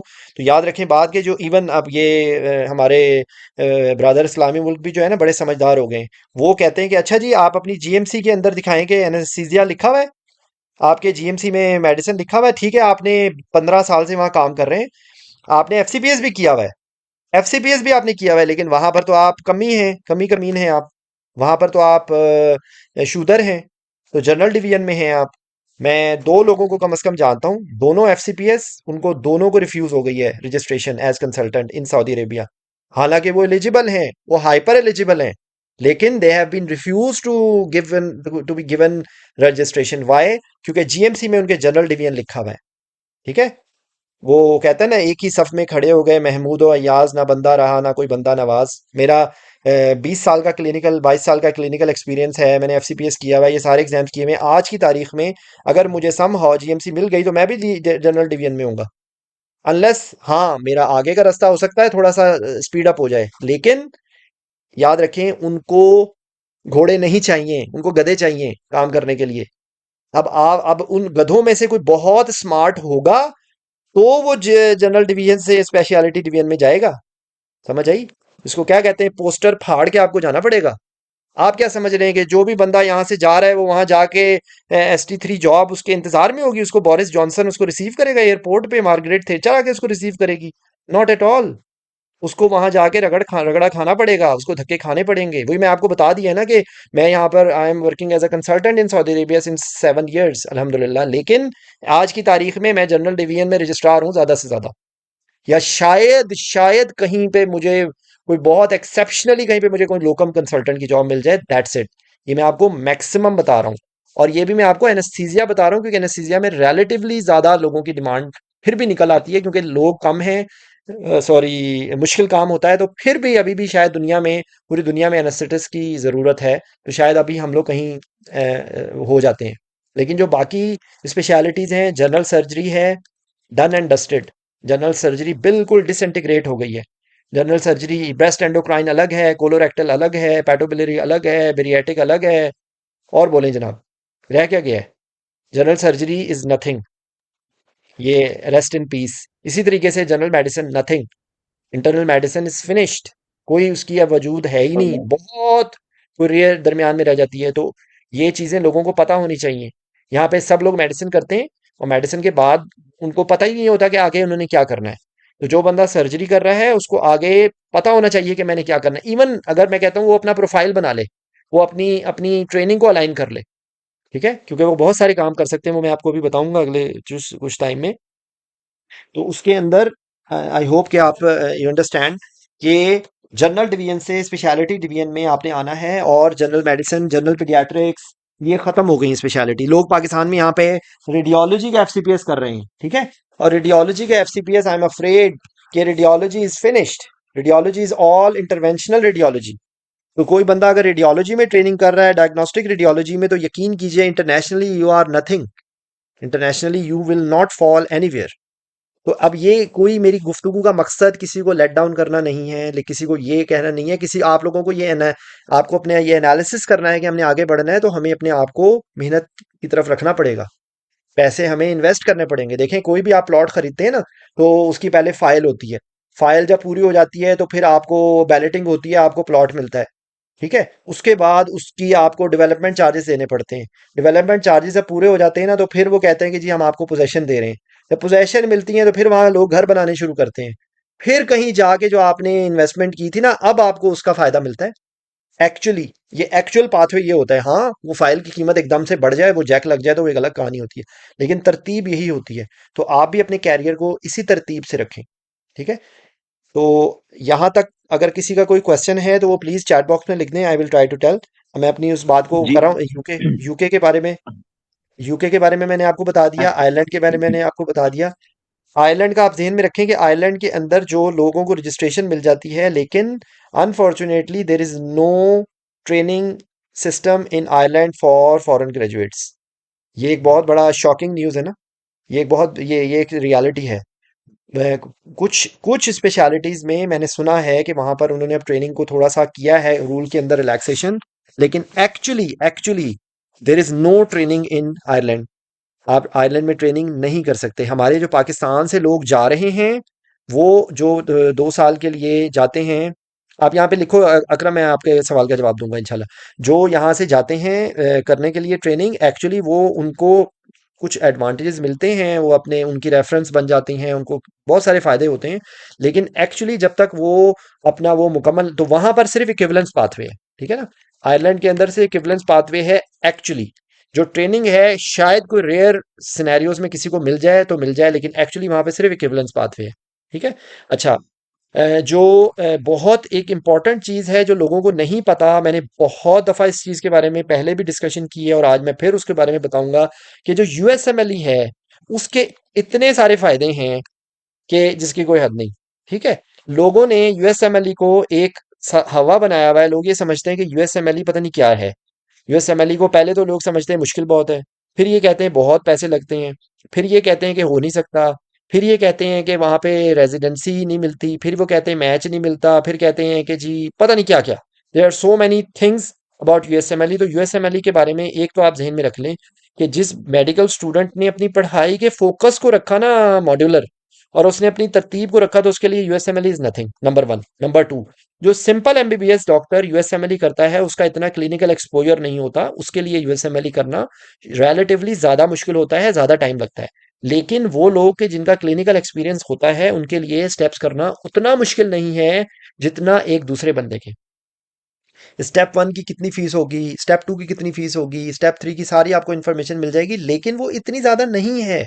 आपका क्या ख्याल है कि एमआरसीपी फ्री में हो जाता है?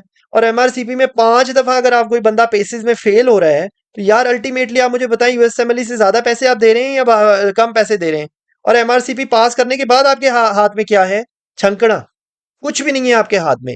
यूएसएमएलई करने के बाद you are safe forever. आप आज नहीं आपका दिल चाह रहा, आपका कल नहीं दिल चाह रहा, आपका परसों नहीं दिल चाह रहा, आपका 10 साल के बाद मूड होता है कि भाई ठीक है, मैंने एफसीपीएस जनरल सर्जरी किया है, अब मेरा दिल चाह रहा है कि मैंने काफ़ी सालों से यहाँ पे ट्रांसप्लांट सर्जरी में मैं काम कर रहा हूँ, अब मेरा दिल चाह रहा है कि मैं ट्रांसप्लांट सर्जरी में मैं फेलोशिप कर लूँ, मल्टी ऑर्गन ट्रांसप्लांट में। मैं आपको गारंटी देता हूँ, आपको वहाँ पे इंशाल्लाह, यूएस इतना बड़ा है, 350 मिलियन पॉपुलेशन है, पता नहीं 54 स्टेट्स हैं, तो वहां पर आपको फेलोशिप मिल जाएगी कहीं ना कहीं। मैं आज 45 ईयर्स की एज में, मैं आपको गारंटी देता हूं कि अगर मैं इस एज में 45 ईयर्स की एज में भी मैं किसी तरह यूएसएमएल ही कर लूं, and I am really willing to go, I can guarantee you कि मुझे आज भी फेलोशिप मिल जाएगी, आपको भी मिल सकती है। तो यूएस में जाने के दो रास्ते होते हैं, एक तो जो रेजिडेंसी वाला रास्ता होता है और एक फेलोशिप वाला पाथवे होता है, कि जिसके अंदर आप बैक डोर से एंटर होते हैं। जब फेलोशिप होती है तो फेलोशिप के बाद आगे 3-4 ऑप्शंस होते हैं। नंबर 1, फेलोशिप के बाद फैकल्टी का ऑप्शन होता है। फैकल्टी का मतलब ये होता है कि आपने एक फेलोशिप की है, आपकी वहां पे रेपो बन गई, उन्होंने आपको एनालिसिस किया, अगर आप if they are good they will offer you a faculty position, you will be working as a faculty. वो 3 साल तक आपके, 3 इयर्स तक आपकी रिकमेंडेशन देंगे, और 3 इयर्स के बाद आप बोर्ड एलिजिबल हो जाएंगे। ठीक है, बोर्ड एलिजिबल। तो बोर्ड एलिजिबल ही अमेरिका में सब कुछ होता है। जो रेजिडेंसी मुकम्मल करने के बाद भी जो होते हैं ना, वो बोर्ड एलिजिबल होते हैं। ठीक है, बोर्ड एलिजिबल हो जाएंगे आप, और उसके बाद आप बोर्ड सर्टिफिकाई हो जाएंगे अगर आप एग्जाम पास कर लेते हैं। ये एक ऑप्शन है। ऑप्शन नंबर 2, कि एक फेलोशिप के बाद अगर आपने अच्छा परफॉर्म किया है तो आपको वो रेजिडेंसी ऑफर कर देंगे, and you can do the residency. वो 1 साल की आपकी रेजिडेंसी काउंट हो जाएगी, बाकी जो 3 साल की जो बचेगी वो आप कर लें। ठीक है, दो ऑप्शंस हो गई। तीसरी ऑप्शन क्या हो गई कि भाई आप फेलोशिप ही रखें। आपने एक फेलोशिप की, आपने 2 फेलोशिप की, आपने 3 फेलोशिप की, आपने 4 फेलोशिप कर ली, तो वो 4 फेलोशिप्स जो हैं वो आपकी काउंट हो जाएंगी in your age your residency. ठीक है, और आप बोर्ड एलिजिबल हो जाएंगे। ठीक है, बोर्ड एलिजिबल हो जाएंगे। अब लोगों के क्वेश्चंस होंगे कि सर हमने तो एफसीपीएस किया हुआ है, तो हम फिर दोबारा से वहां पे शुरू करें सर? तो भाई हम लोग किस मुल्क के शहरी हैं? देखें, अपने मुल्क से हर किसी को मोहब्बत होती है, और मैंने भी जो बेसिक्स ट्रेनिंग, तो जाहिर बात है मेरी पाकिस्तान में है, लेकिन एक ज़हन में रखें, ओवरऑल हमारा कोई ट्रेनिंग स्ट्रक्चर नहीं है। हमारे जो इंडिविजुअल ब्रिलियंस आपको नजर आती है, मैं आपको गारंटी देता हूँ वो उसमें उस बंदे की एफर्ट होती है। मैं ये चैलेंज करता हूँ उस बात को कि हम लोग जो भी है ना, हम सेल्फ मेड लोग हैं। हम लोगों ने धक्के खाए हैं। मेरे जैसा बंदा भी पाकिस्तान से यहाँ पे रॉ मटेरियल आया था। मेरी खुशकिस्मती, मैंने अच्छे हॉस्पिटल्स में काम किया, जलील हुआ, रोया धोया, बेइज्जती करवाई, डंडे अपने आप को ग्रूम किया, अल्हम्दुलिल्लाह। और अब यहाँ पर इनके साथ इनको इनको फेस कर रहा हूँ। और अब हम सब लोग कर लेते हैं। जो अमेरिका भी जाते हैं लोग, वो भी ग्रूम हो जाते हैं, सारे लोग कर लेते हैं। और जितना वो यंग एज पे जाता है उसके लिए उतना आसान हो जाता है। तो हम सब वहां जाके काम कर सकते हैं। बात सिर्फ ये है कि हमें अगर जीरो से वहां पे काम करने का मौका मिले तो याद रखें बात, तो वो कहते हैं ना कि वो इल्म हासिल करो ख्वाह उसके लिए तुम्हें चीन जाना पड़े। तो ये एक्चुअली बात ये है, ये देखें, whenever you are doing something, if you want think about glory, तो याद रखें ग्लोरी, मैं इस वक्त मेडिकल साइंस की जो ग्लोरी है वो अमेरिका है। अमेरिका का कोई कंपैरिजन नहीं है। और एक और याद रखें बात, के कोई भी मुल्क जब सुपर पावर बनता है ना, तो उसका हर सिस्टम उसको सपोर्ट करता है। तो इसी तरीके से ये है कि ये जो सिस्टम है ये सपोर्ट कर रहा है अमेरिका का। जो है, हम क्यों कहते हैं अमेरिकन सिस्टम, अमेरिकन सिस्टम वहां की ट्रेनिंग ऐसी है। वो यूएसएमएल एग्जाम ही आपकी आंखें खोल देता है। जिस बंदे ने अपने मेडिकल के गुनाह बख्शवाने हैं ना, उसको यूएसएमएल ही कर लेना चाहिए। मैं आपको गारंटी देता हूँ, आपकी सारे जो जो पेज ढीले हैं ना, वो यूएसएमएल करके ही आपके सीधे हो जाएंगे। I wish to do it, unfortunately I got late. मतलब मैं मतलब बट रियली कहीं मेरे दिल के किसी कोने के किसी खुदरे में ख्वाहिश है कि अल्लाह मुझे तौफीक दे कि मैं यूएसएमएल ही करूँ। इसलिए नहीं कि मैं, मेरी कोई ज़िंदगी बदल जाएगी उससे, इसलिए क्योंकि मैं ये समझता हूँ कि हमारे पर एक मॉरल रिस्पॉन्सिबिलिटी है। अल्लाह ने हमें ये जो सलाहियतें दी है ना, वो इस्तेमाल करने के लिए दी हैं। हमें ये देखना चाहिए कि क्या हम अपनी ज़िंदगी के साथ इंसाफ कर रहे हैं, क्या अल्लाह की दी हुई सलाहियतों से हमने इंसाफ किया है या नहीं। तो मैं ये समझता हूँ कि मेडिकल प्रोफेशन का जो मेराज है ना इस दुनिया के अंदर, वो अमेरिकन ट्रेनिंग है, वो अमेरिकन एग्जाम है, और वो अमेरिकन सिस्टम है। अब इसको चाहे जो मर्जी आप एक्सप्लेनेशन दें, वो it's like a diamond. So no lady will accept पीतल और सिल्वर और gold when she is being offered diamond. वो ये कहेगी भाई मुझे डायमंड चाहिए। ठीक है, तो आप अपने आप को क्यों डिग्रेड करना चाह रहे हैं? क्यों आप पीतल पे अपने आप को बेच रहे हैं, जब अल्लाह ने अगर आपको सलाहियत दी है?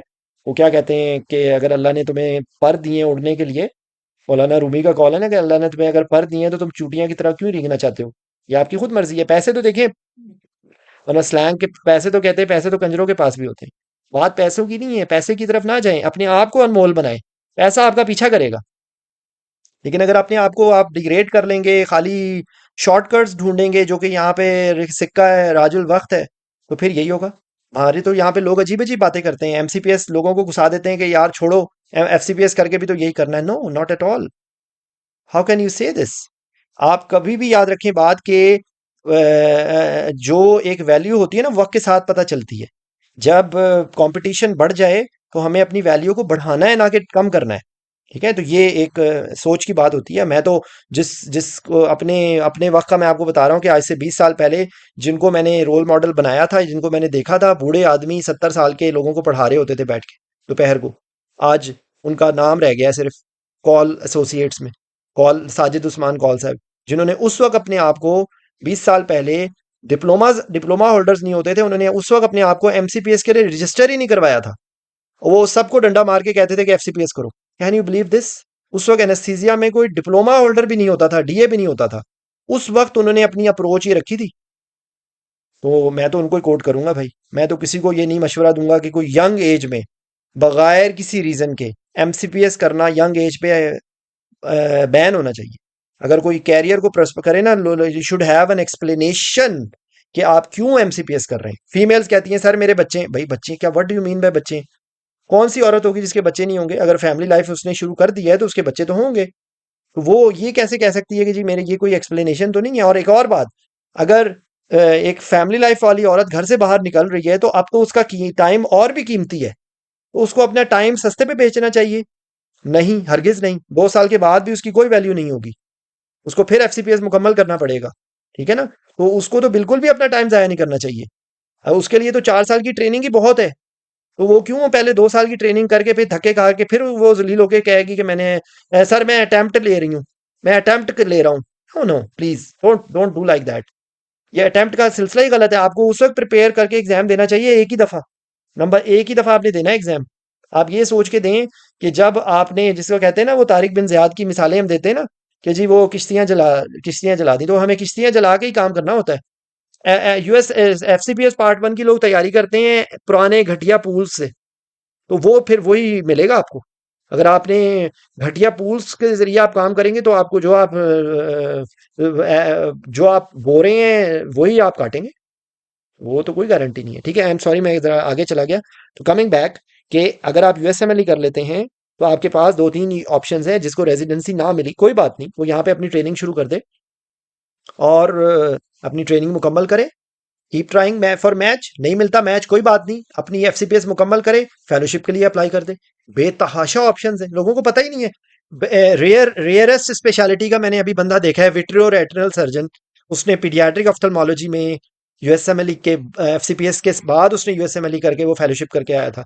ट्रांसप्लांट सर्जन पीकेएलआई के अंदर डॉक्टर उमर फारूक है माशाल्लाह से, वो उसी पाथवे के थे। मुझे पेरी ऑपरेटिव सर्जन मिले हैं, मुझे एनेस्थेटिस्ट सऊदी अरब में बहुत सारे लोग हैं, मुझे यूरोलॉजिस्ट मिले हैं, मुझे पीडियाट्रिक सर्जन मिले हैं। तो there are so many people जो कि वो करके और वो उसकी मेहनत, क्योंकि लोगों को पता ही नहीं है इस रास्ते का, तो ये वो करते ही नहीं है। ठीक है, तो USMLE is the best option. USMLE की स्टेप्स की आपने तैयारी की, स्टेप 1 के साथ आप एफसीपीएस पार्ट 1 को फोकस करें, स्टेप 2 के साथ प्लैप को फोकस करें और आप अपने आप को ओपन रखें। ठीक है, तो ये है। और in the mean time FCPS part 1 करके यहाँ पे ट्रेनिंग करें।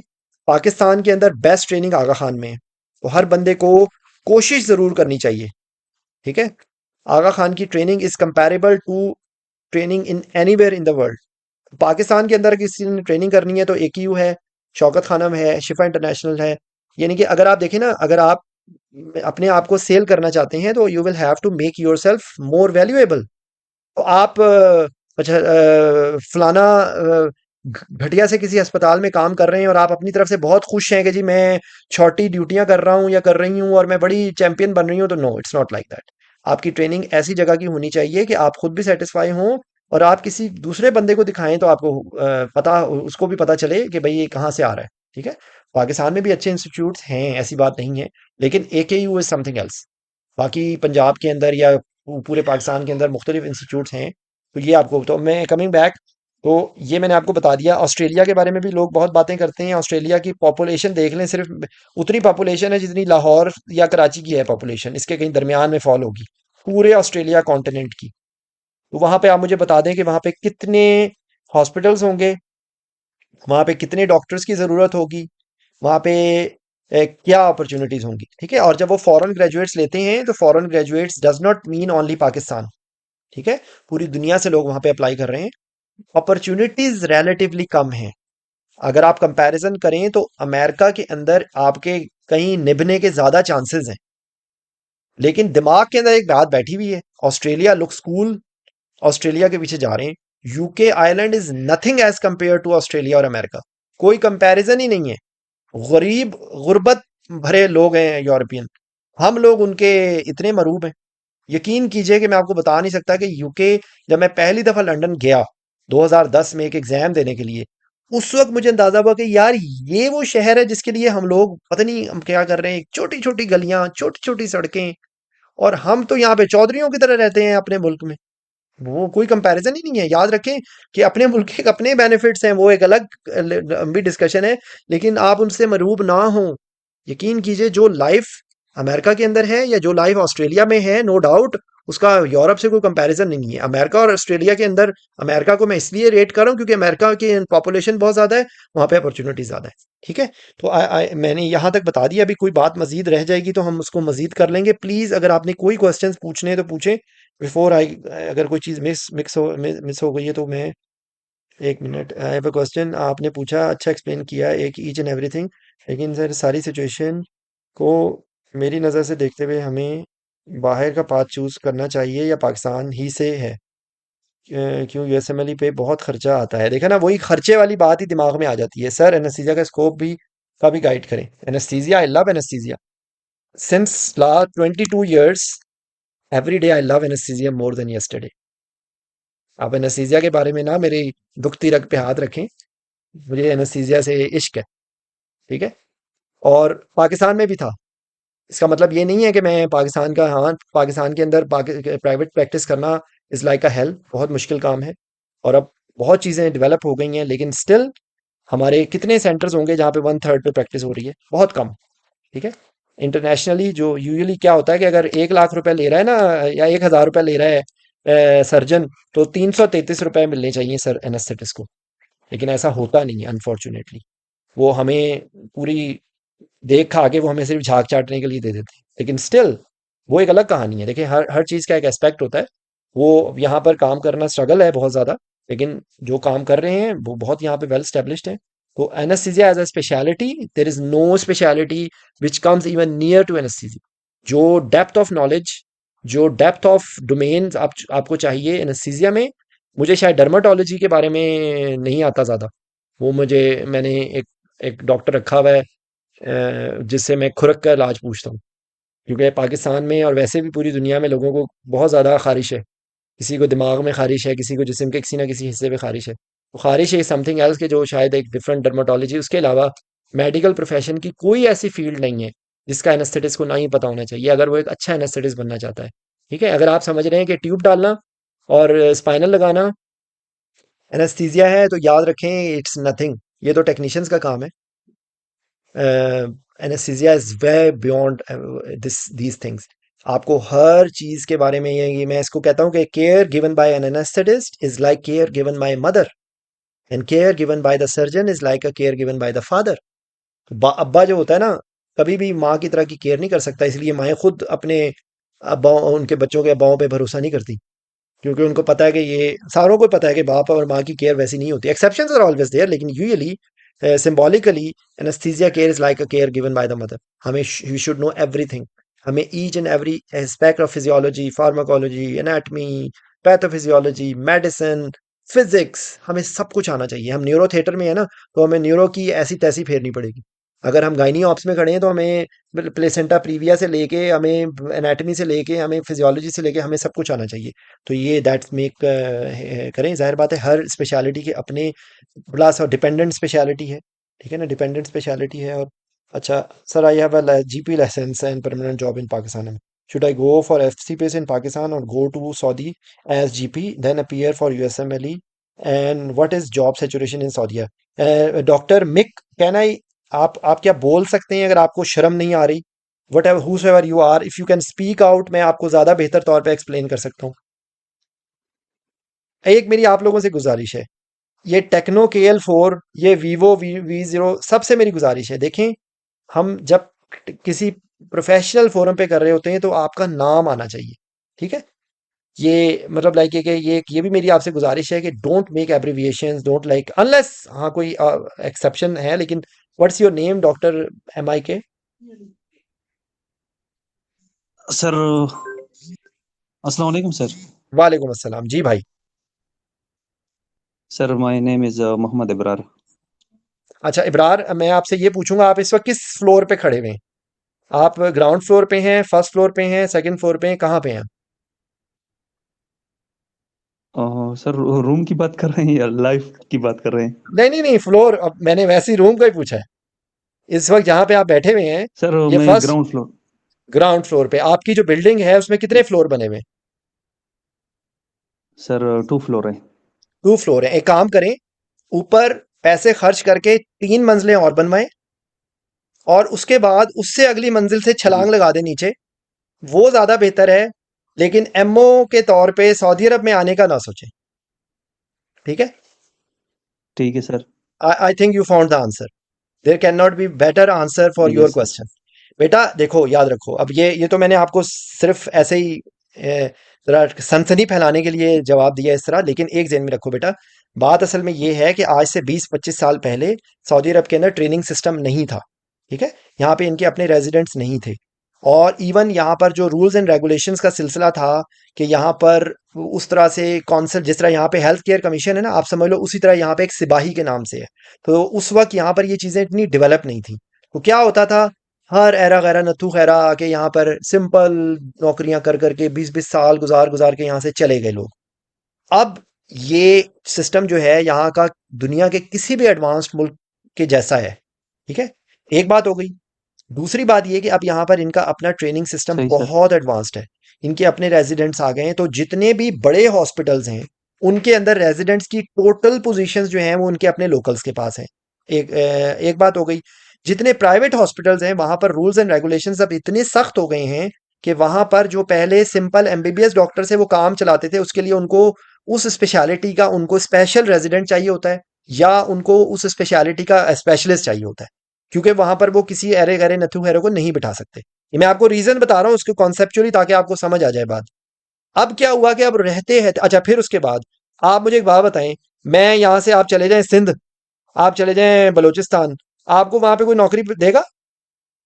आपको नहीं आती होगी, सिंधी नहीं आती होगी, तो आपको अपने मुल्क में कोई नौकरी नहीं देगा, या आप अपने मुल्क में नौकरी नहीं कर सकते, तो यहां पर आप अरबियों से कैसे बात करेंगे?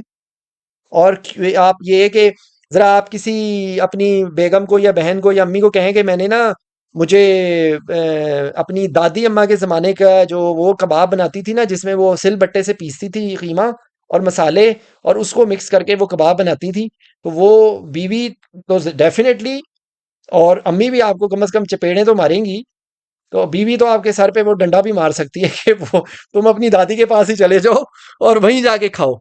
ठीक है? तो बात असल में ये है कि अब दुनिया बहुत एडवांस हो गई है, तो वो चीज़ें जैसी चीज़ें होती हैं उन्हीं चीज़ों के हिसाब से हमें चलना पड़ता है।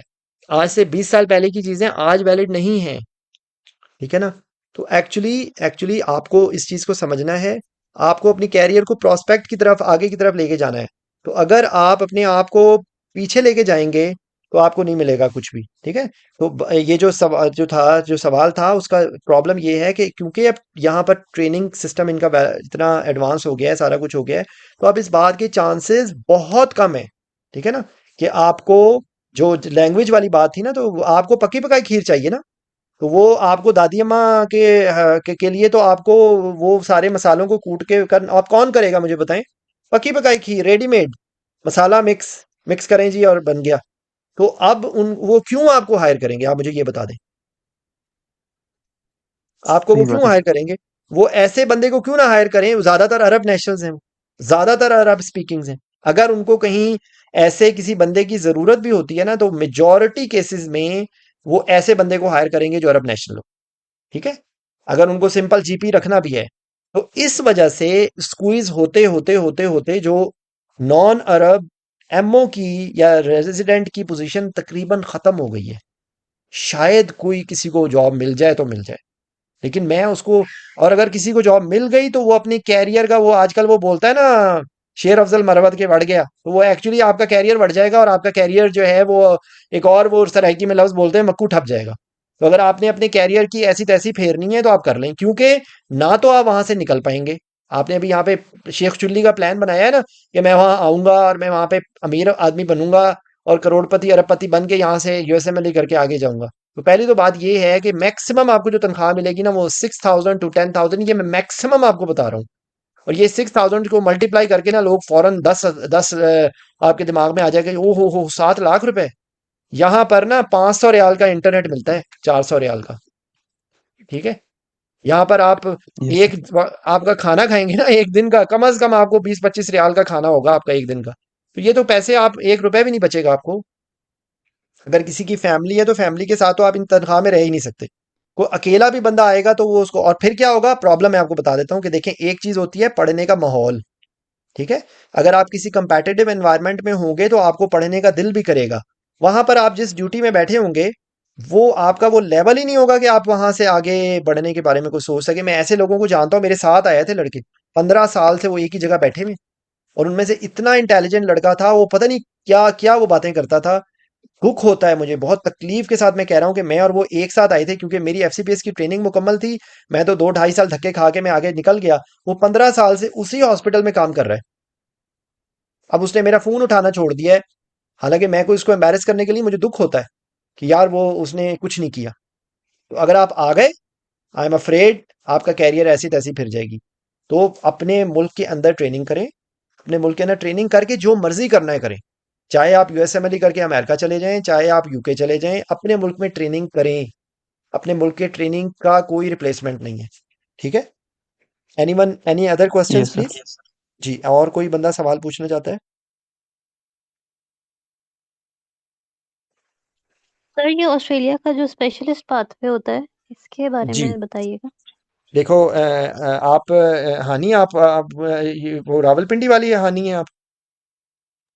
जी जी सर वही वाली। हाँ, अच्छा देखो, रावलपिंडी की ही एक लड़की है जो वहां पर पहुंच गई है और उसको जॉब मिल गई है, लेकिन वो एक ही लड़की है। एक, मैं अपने, मैं वैसे ही परसेंटेज हम निकाले ना, अगर मेरे मोबाइल के अंदर 10,000 लोगों के नंबर हैं, ठीक है, तो उन 10,000 में से सिर्फ एक को मैं जानता हूँ। ठीक है, तो आप परसेंटेज निकाल लीजिए। ये मेरा कोई बेंचमार्क नहीं है, मैंने आपको वही प्रॉब्लम बताई है। आप वो सस्तेपन की बात कर रही हैं, इंतहाई महंगा पाथवे। आप पहले अप्लाई करेंगी, आपकी वेरिफिकेशंस होंगी, उसके बाद इंटरव्यू होगा, सब कुछ करने के बाद आपको एलिजिबिलिटी मिल जाएगी, पार्शियल एलिजिबिलिटी आपको मिल जाएगी। ठीक है, प्रॉब्लम ये है कि पार्शियल एलिजिबिलिटी के बाद आप, आपका जो है वो जॉब का सिलसिला उसके बाद होगा। ठीक है, तो पार्शियल एलिजिबिलिटी तक तो आप पहुंच जाएंगे। पार्शियल एलिजिबिलिटी के बाद जब आप जॉब के लिए अप्लाई करेंगे ना, तो अनफॉर्चुनेटली वो जॉब के मिलने, हो सकता है मिल जाए, मैं ये नहीं कह रहा हूँ, मिली भी है ना, तो एक तो मेरे पास, पहले तो मेरे पास एक भी रेफरेंस नहीं था, तो अब तो एक कम अज कम मैं कह सकता हूँ। और मैं बहुत सारे लोगों को जानता हूँ जिनको पार्शियल एलिजिबिलिटी मिली है और उनको जॉब नहीं मिल रही। तो आप खुद सोच लें कि इतना सब कुछ, इतने अगर आपने पैसे खर्च करने हैं, तो उससे मच बेटर यूएसएमएलई है। यूएसएमएलई के लिए ना औजुबिल्ला पढ़े, अपने ऊपर फूकें, अपने दिमाग से जो कीड़ा है वो निकालें। ठीक है, मैं सब लोगों को जिनको यूएसएमएलई से डर लगता है ना, उनको सब लोगों को अपने आप को डिवर्म करना चाहिए दिमाग की कीड़े के लिए, कि ये दिमाग के अंदर ये बात बैठी है कि यूएसएमएलई इज नथिंग। मेरे हिसाब से अगर कोई एमबीबीएस के साथ कोई एग्जाम पाकिस्तान में भी मैंडेटरी कर देना चाहिए ना, वो यूएसएमएलई है। क्योंकि यूएसएमएलई के बाद आपकी ग्रूमिंग इतनी अच्छी हो जाएगी कि दुनिया का कोई भी पोस्ट ग्रेजुएट एग्जाम, कोई भी एग्जाम, लाइसेंसिंग एग्जाम आपके लिए कुछ नहीं होगा। तो हानि, मैं आपसे फिर भी ये रिक्वेस्ट करूंगा कि आप यूएसएमएलई करो। वो आपके पास ज्यादा अपॉर्चुनिटीज होंगी एज कम्पेयर टू ऑस्ट्रेलिया, तो क्योंकि वही सर प्रॉब्लम। इसकी तैयारी हम एफसीपीएस के बाद, अभी जैसे मेरा 3rd ईयर है एफसीपीएस का, जी तो जी, इसके साथ साथ तैयारी शुरू कर दें या मतलब अपना पार्ट 2 पहले क्लियर कर लें? अच्छा, इसका भी मैं आपको, अच्छा आपने क्वेश्चन पूछा कि आपको क्या करना चाहिए, कैसे यूएसएमएलई की तैयारी करनी चाहिए। देखें, वही जो मैंने बीच में बताया था आपको, कि अगर आपने सीवीएस का एनेस्थीसिया पढ़ना है, ठीक है, आपने सीवीएस का एनेस्थीसिया पढ़ना है, तो आप मुझे बताएं कि, मजे की बात बताऊं, जब मैंने एमबीबीएस किया था ना 1999 में, मैं जब दाखिल हुआ था ना, तो यकीन करें थायराइड ग्लैंड जो था ना वो नेक में था, और यकीन करें 2026 में भी वो नेक में है, और यकीन करें यूएसएमएलई की किताबों में भी वो नेक में ही है। और हैरत अंगेज बात, वो थायराइड हार्मोन ही बना रहा है। ठीक है, तो आपने वही जी चीजें सर। पढ़नी है, वही चीजें पढ़नी है, वही फिजियोलॉजी है, वही फार्माकोलॉजी है, वही एनाटमी है, वही पैथोफिजियोलॉजी है, वही मेडिसिन है बेटा।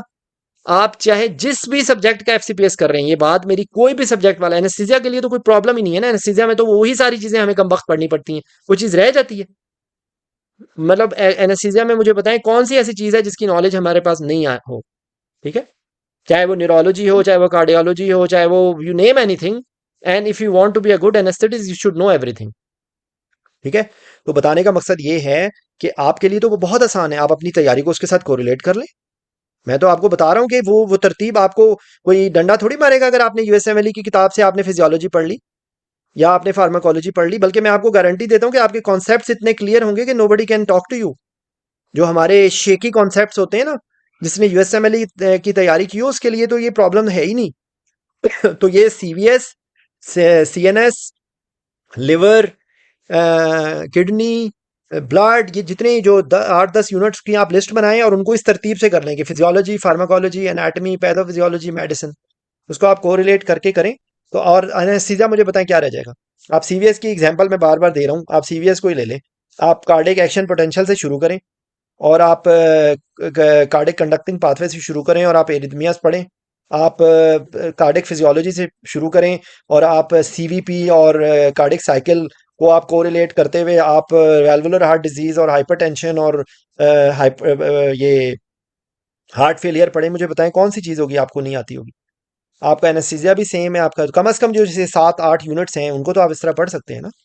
जो बाकी चीज़ें, जो रेयर चीज़ें हैं उनको आखिर में रखें। देखिए, एक होती है मैराथन रेस।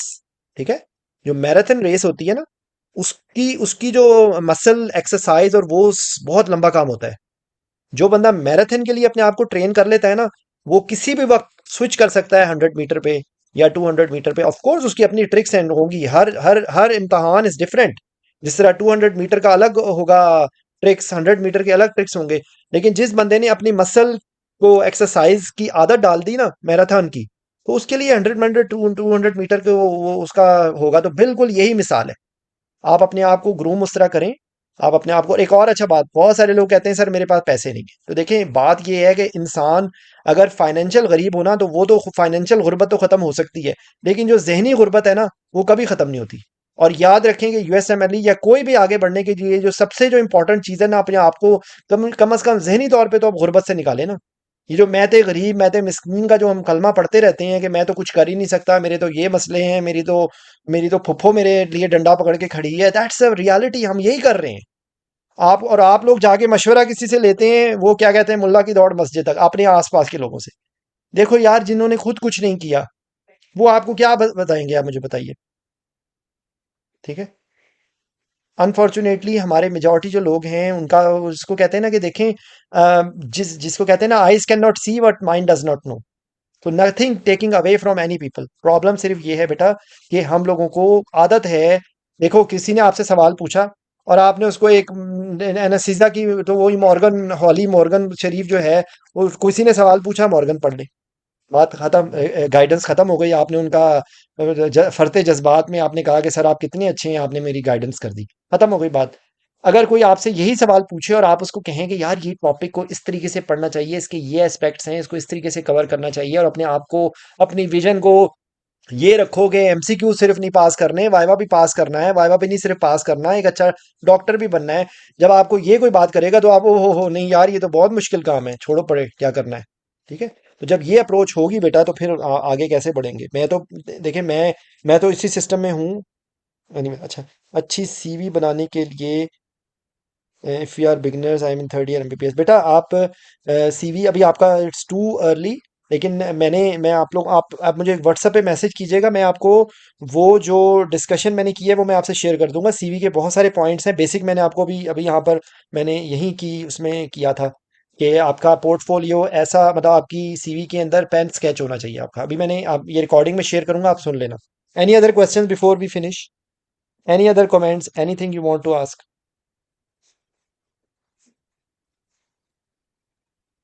कोई क्रिटिकल एनालिसिस मेरी गुफ्तगू का, I will be very happy to to answer. देखें, बात ये होती है कि हर इंसान को अल्लाह ने अपनी सोच दी है। मैं अपनी सोच बता रहा हूँ, मैं कोई हरफ आखिर नहीं हूँ। मैं तो आपको सिर्फ यही बता सकता हूँ कि दुनिया में अगर आपने आगे, गल्फ कंट्रीज में सारों का एक ही हाल है। यहाँ पर टोटल सेचुरेशन हो गई है। लोग कतर की बातें कर रहे हैं, अभी एक किसी ने वो सीपीएसपी के पोर्टल पे चला दिया, ओहो हो सी लोगों की तो खुशी से लोगों ने ढोल बजाने शुरू कर दिए कि जी कतर में हमारे कतरी भाई आ गए। ओ भाई, कतर शुरू होने से पहले खत्म हो जाता है। कतर की मेरे ख्याल 5 लाख वहां की पॉपुलेशन है, अगर मैं गलत नहीं हूं तो। इट्स नथिंग, इट्स नथिंग, बहुत छोटा सा मुल्क है। वहां पर 2 बड़े हॉस्पिटल्स हैं। वहां पर कितने लोगों को यार जॉब मिलेगी? Come on. कुवैत कतर तो बहुत छोटे हैं। ये जो ओमान फिर थोड़ा सा बड़ा है, सऊदीया थोड़ा सा बड़ा है, यूएई टोटल प्राइवेट है। तो प्राइवेट हॉस्पिटल्स का जो सिलसिला होता है वो बहुत वेरिएबल होता है, चेंज होता रहता है, ठीक है ना। तो सऊदी अरब के अलावा आप कहीं कंसल्टेंट नहीं बन सकते। तो मैं तो किसी को भी एडवाइस ही नहीं करूंगा कि किसी आप ऐसे मुल्क जाएं कि जहां पे आपको सारी उम्र आपको जूते सीधे करने हैं दूसरों के। ठीक है, तो ये मेरी सोच है। आप लोगों को हमेशा मैं यही कहूंगा कि आगे बढ़ें, अपनी सोच को प्रोस्पेक्टिव रखें। और इस पे मेरा बहुत सारे लोगों से, मेरे बहुत अपनों से भी मेरा हो जाता है इख्तिलाफ। लेकिन याद रखें कि नॉलेज को नॉलेज की तरह रखें। और मैं यही समझता हूँ कि आपको ऐसा डॉक्टर बनना चाहिए कि जिसको ये भरोसा हो कि मैं अपनी माँ का इलाज कर सकता हूँ, मैं अपने बाप का इलाज कर सकता हूँ। जब आपके दिमाग के अंदर ये सोच डेवलप होगी ना, फिर आप सिर्फ इम्तहान के पीछे नहीं भागेंगे। जब आप सिर्फ इम्तहान के पीछे नहीं भागेंगे ना, तो यकीन कीजिए सारी चीजें आपकी इंप्रूव कर जाएंगी।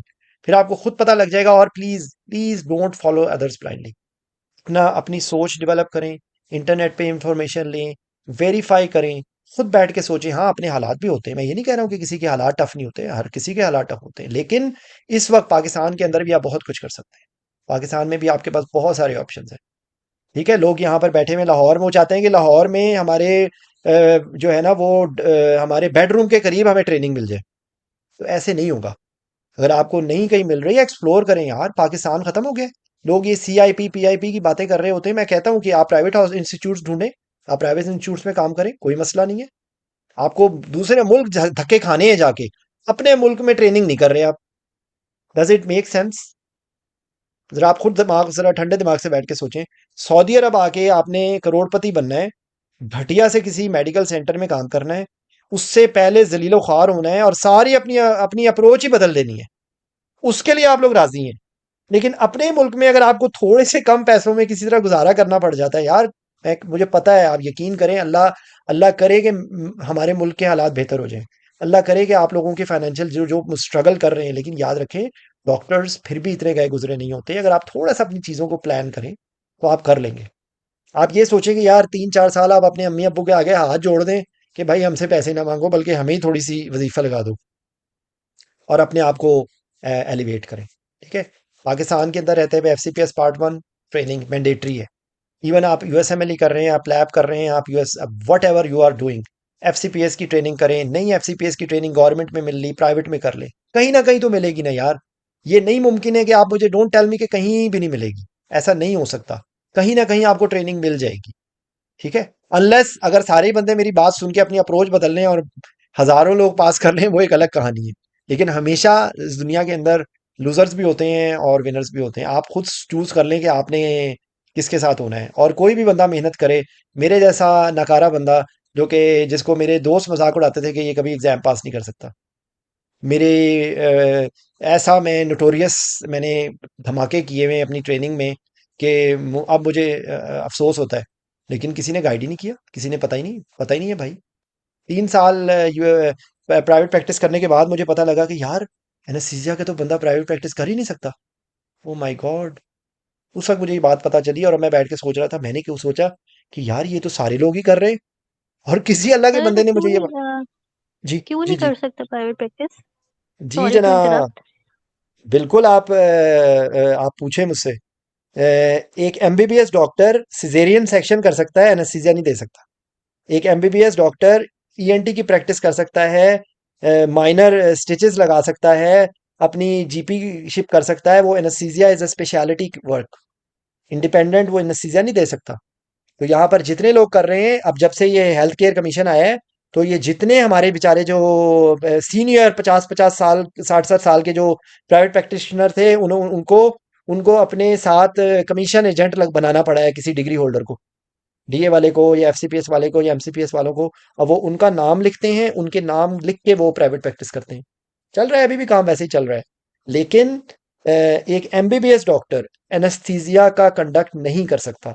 एक एमबीबीएस डॉक्टर एक कोई स्पेसिफिक काम नहीं कर सकता, उसके लिए एक अपनी आप खोल के देखें तो आपको पता लगेगा कि आपकी क्या अलाउड है। I hope I answered your question. तो एक्चुअली हम लोग की क्या बात कर रहे हैं, हमारे पास बहुत टैलेंट है, हमारे पास लोगों को बहुत है, लेकिन गाइड करने वाले लोग नहीं है, बहुत कम। अगर किसी को इस अंडर द सर्कमस्टांसेस कोई ऐसी गाइडेंस है कि जो उसकी कोई करेक्शन कर रहा है, वो बहुत खुशकिस्मत है। लेकिन मेरा अभी भी कुलिया यही है, मेरा अभी भी यही है कि पाकिस्तान में अभी भी वो लोग के जो आगे बढ़ रहे हैं वो अपनी पर्सनल एफर्ट्स पे निकल रहे हैं, धक्के खा के, दाएं बाएं होके, और जो नहीं कर रहे वो पीछे बैठे हुए हैं। ठीक है, ये बात है। तो अभी भी समरी तमाम गुफ्तगू जो हमने की है, अपनी सोच को आगे बढ़ाएं। पास्ट को जो गुजर गया वो गुजर गया, आगे के बारे में सोचें, किसी को ब्लाइंड फॉलो ना करें, हमेशा लॉन्ग टर्म फायदे को देखें। ठीक है, और अपनी पढ़ाई को जो है ना वो अपग्रेड करें, टॉपिक ओरिएंटेड ना कि बुक ओरिएंटेड। ठीक है, ये मेरे सारा मुद्दा था। आप लोगों के आने का बहुत शुक्रिया। जिसको किसी को भी किसी भी वक्त कोई मुझसे बात पूछनी है, I am available to everyone. I have dedicated myself for this cause. और मेरा मकसद अपनी कोई शो ऑफ नहीं करना, मेरा मकसद सिर्फ आप लोगों को ग्रूम करना है कि कई कल को आप कहीं आगे बढ़े ना, तो आप को 10 लोगों को आप मजीद खींचें। हमें ना पता है बाकी नेशनैलिटीज होते हैं कॉकरोच की तरह, वो एक जगह पहुंचते हैं, वो 10 लोगों को लेकर आते हैं। हमारे जो लोग हैं वो हैं बिच्छू की तरह, किसी की हेल्प नहीं करते। Majority, exceptions are always there. हमारे लोगों की फितरत होती है पीछे जाके डंक मारो, पीछे जाके डंक मारो। तो ये मैं पिछले 15 साल से मैं सऊदी अरब में हूँ। मेरा यहाँ पर अगर वर्स्ट एक्सपीरियंस है ना, तो एक नेशनैलिटी और से, उसका मैं नाम नहीं लूंगा, ये ऑन पब्लिक आएगा, लेकिन मुझे सबसे ज्यादा हर्ट अपने अपनी नेशनैलिटी वालों ने की है। सबसे ज्यादा मैं डरता अपने नेशनैलिटी वालों से, क्योंकि हम लोग फितरतन फितरतन सेल्फिश है। हम लोग फितरतन, हमारे बेहिसी हमारे अंदर घुस चुकी है। और इसी से आप देख लें कि मैं आपको गारंटी देता हूं कि हमारे सुपरवाइजर्स का पता क्या हाल है। हमारे सुपरवाइजर्स का ये हाल है और हमारे रेजिडेंट्स का ये हाल है कि वो सुपरवाइजर्स को इतने मरूब हैं कि अगर उनका सुपरवाइजर उनको कमरे में बुला के बिठा ले तो वो कहते हैं मैं था मर जानिया, जदों हॉली जे में लिया मेरा नाम मैं था मर जानिया। वो खुशी से हमारा कार्डियक अरेस्ट ना हो जाए कि हमारे सुपरवाइजर ने हमें बिठाया, हमें बिठाया, हमसे मुस्कुरा के बात की, उसकी जिम्मेदारी है। कम ऑन, वो आपका पाबंद है। जब उसने साइन किया है ना सुपरवाइजरशिप का, वो बाउंड है। अगर वो आपको नहीं सिखा रहा ना, वो अल्लाह के सामने जवाबदेह होगा। और जब साइन करवाए ना तो अल्लाह से डर लिया करें। कैसे? जो साइन करवा रहे हो ना जब, तो मेक श्योर उसके ऊपर एक दफा नजर मार लें कि क्या वो सारे काम आपने सीखे। साइन करवा रहे हैं आप, वो बंदा जो है उसको थोड़ी सी शर्म कर लेनी चाहिए जो साइन कर रहा है, कि क्या मैंने इस बेवकूफ आदमी को ये सारी चीजें सिखाई हैं। हमारे तो ऐसे ऐसे सुपरवाइजर हैं जिनको अपने रेजिडेंट्स का नाम तक नहीं पता होता। ठीक है, माजरत के साथ, दैट्स अ रियलिटी। मैं अब बहुत सारी बातें मेरे मुंह में आ रही हैं, मैं नहीं बोल पा रहा, लेकिन आई एम मैं इस सिस्टम को बहुत तकलीफ के साथ मैं बयान कर रहा हूँ। और ये सिस्टम ऐसे ही बदल सकता है कि बेटा आज से 10 साल के बाद ना आप भी किसी की हेल्प कर रहे हो अनकंडीशनल, जिनसे आपको कुछ ना चाहिए हो, और आप उनकी सिर्फ अपनी स्पेशलिटी की मदद करने के लिए या अपने प्रोफेशन की मदद करने के लिए आप उनसे बात कर रहे हो। मुझे आपसे क्या चाहिए? I don't know, I don't want anything. मैं आप लोगों से यही गुजारिश करूंगा, बेहिसी से बाहर आएं, लोगों की मदद करें, अपनी मदद करें। अपने कैरियर का जो वक्त आपने गुजार लिया सो गुजार लिया, आगे की तरफ बढ़ें, अपनी अपनी कैपेबिलिटीज को जानें। और कुछ लोगों को मैं मुखातिब करके कहूंगा कि अल्लाह ने उनको बहुत सलाहियत दी है, एंड आई विश कि वो अपनी सलाहियत को इस्तेमाल करें और ऐसे उड़ें जैसे टर्बो इंजन उड़ता है ना, वो टर्बो इंजन जैसे लेके जाता है, जैसे रॉकेट होता है। तो हमारे अंदर, सबके अंदर ये सलाहियत है। कुछ स्पेशल लोगों के अंदर स्पेशल सलाहियत होती है, लेकिन बहरहाल अल्लाह आप सब लोगों को कामयाबी दे। And I am just a message away from all of you. Thanks a lot for listening to my बक बक, and hope to see you इंशाल्लाह लेटर। थैंक यू, अस्सलाम वालेकुम।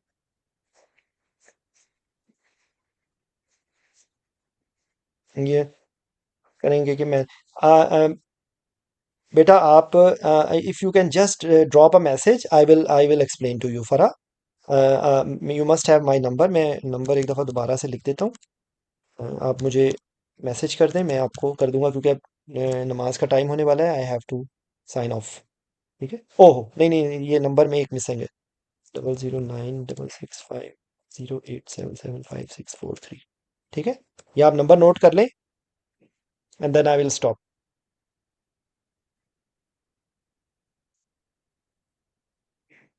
आप ये नंबर नोट कर लिया है तो आप बताइए, मैं बेटा बंद कर दूं। ठीक है,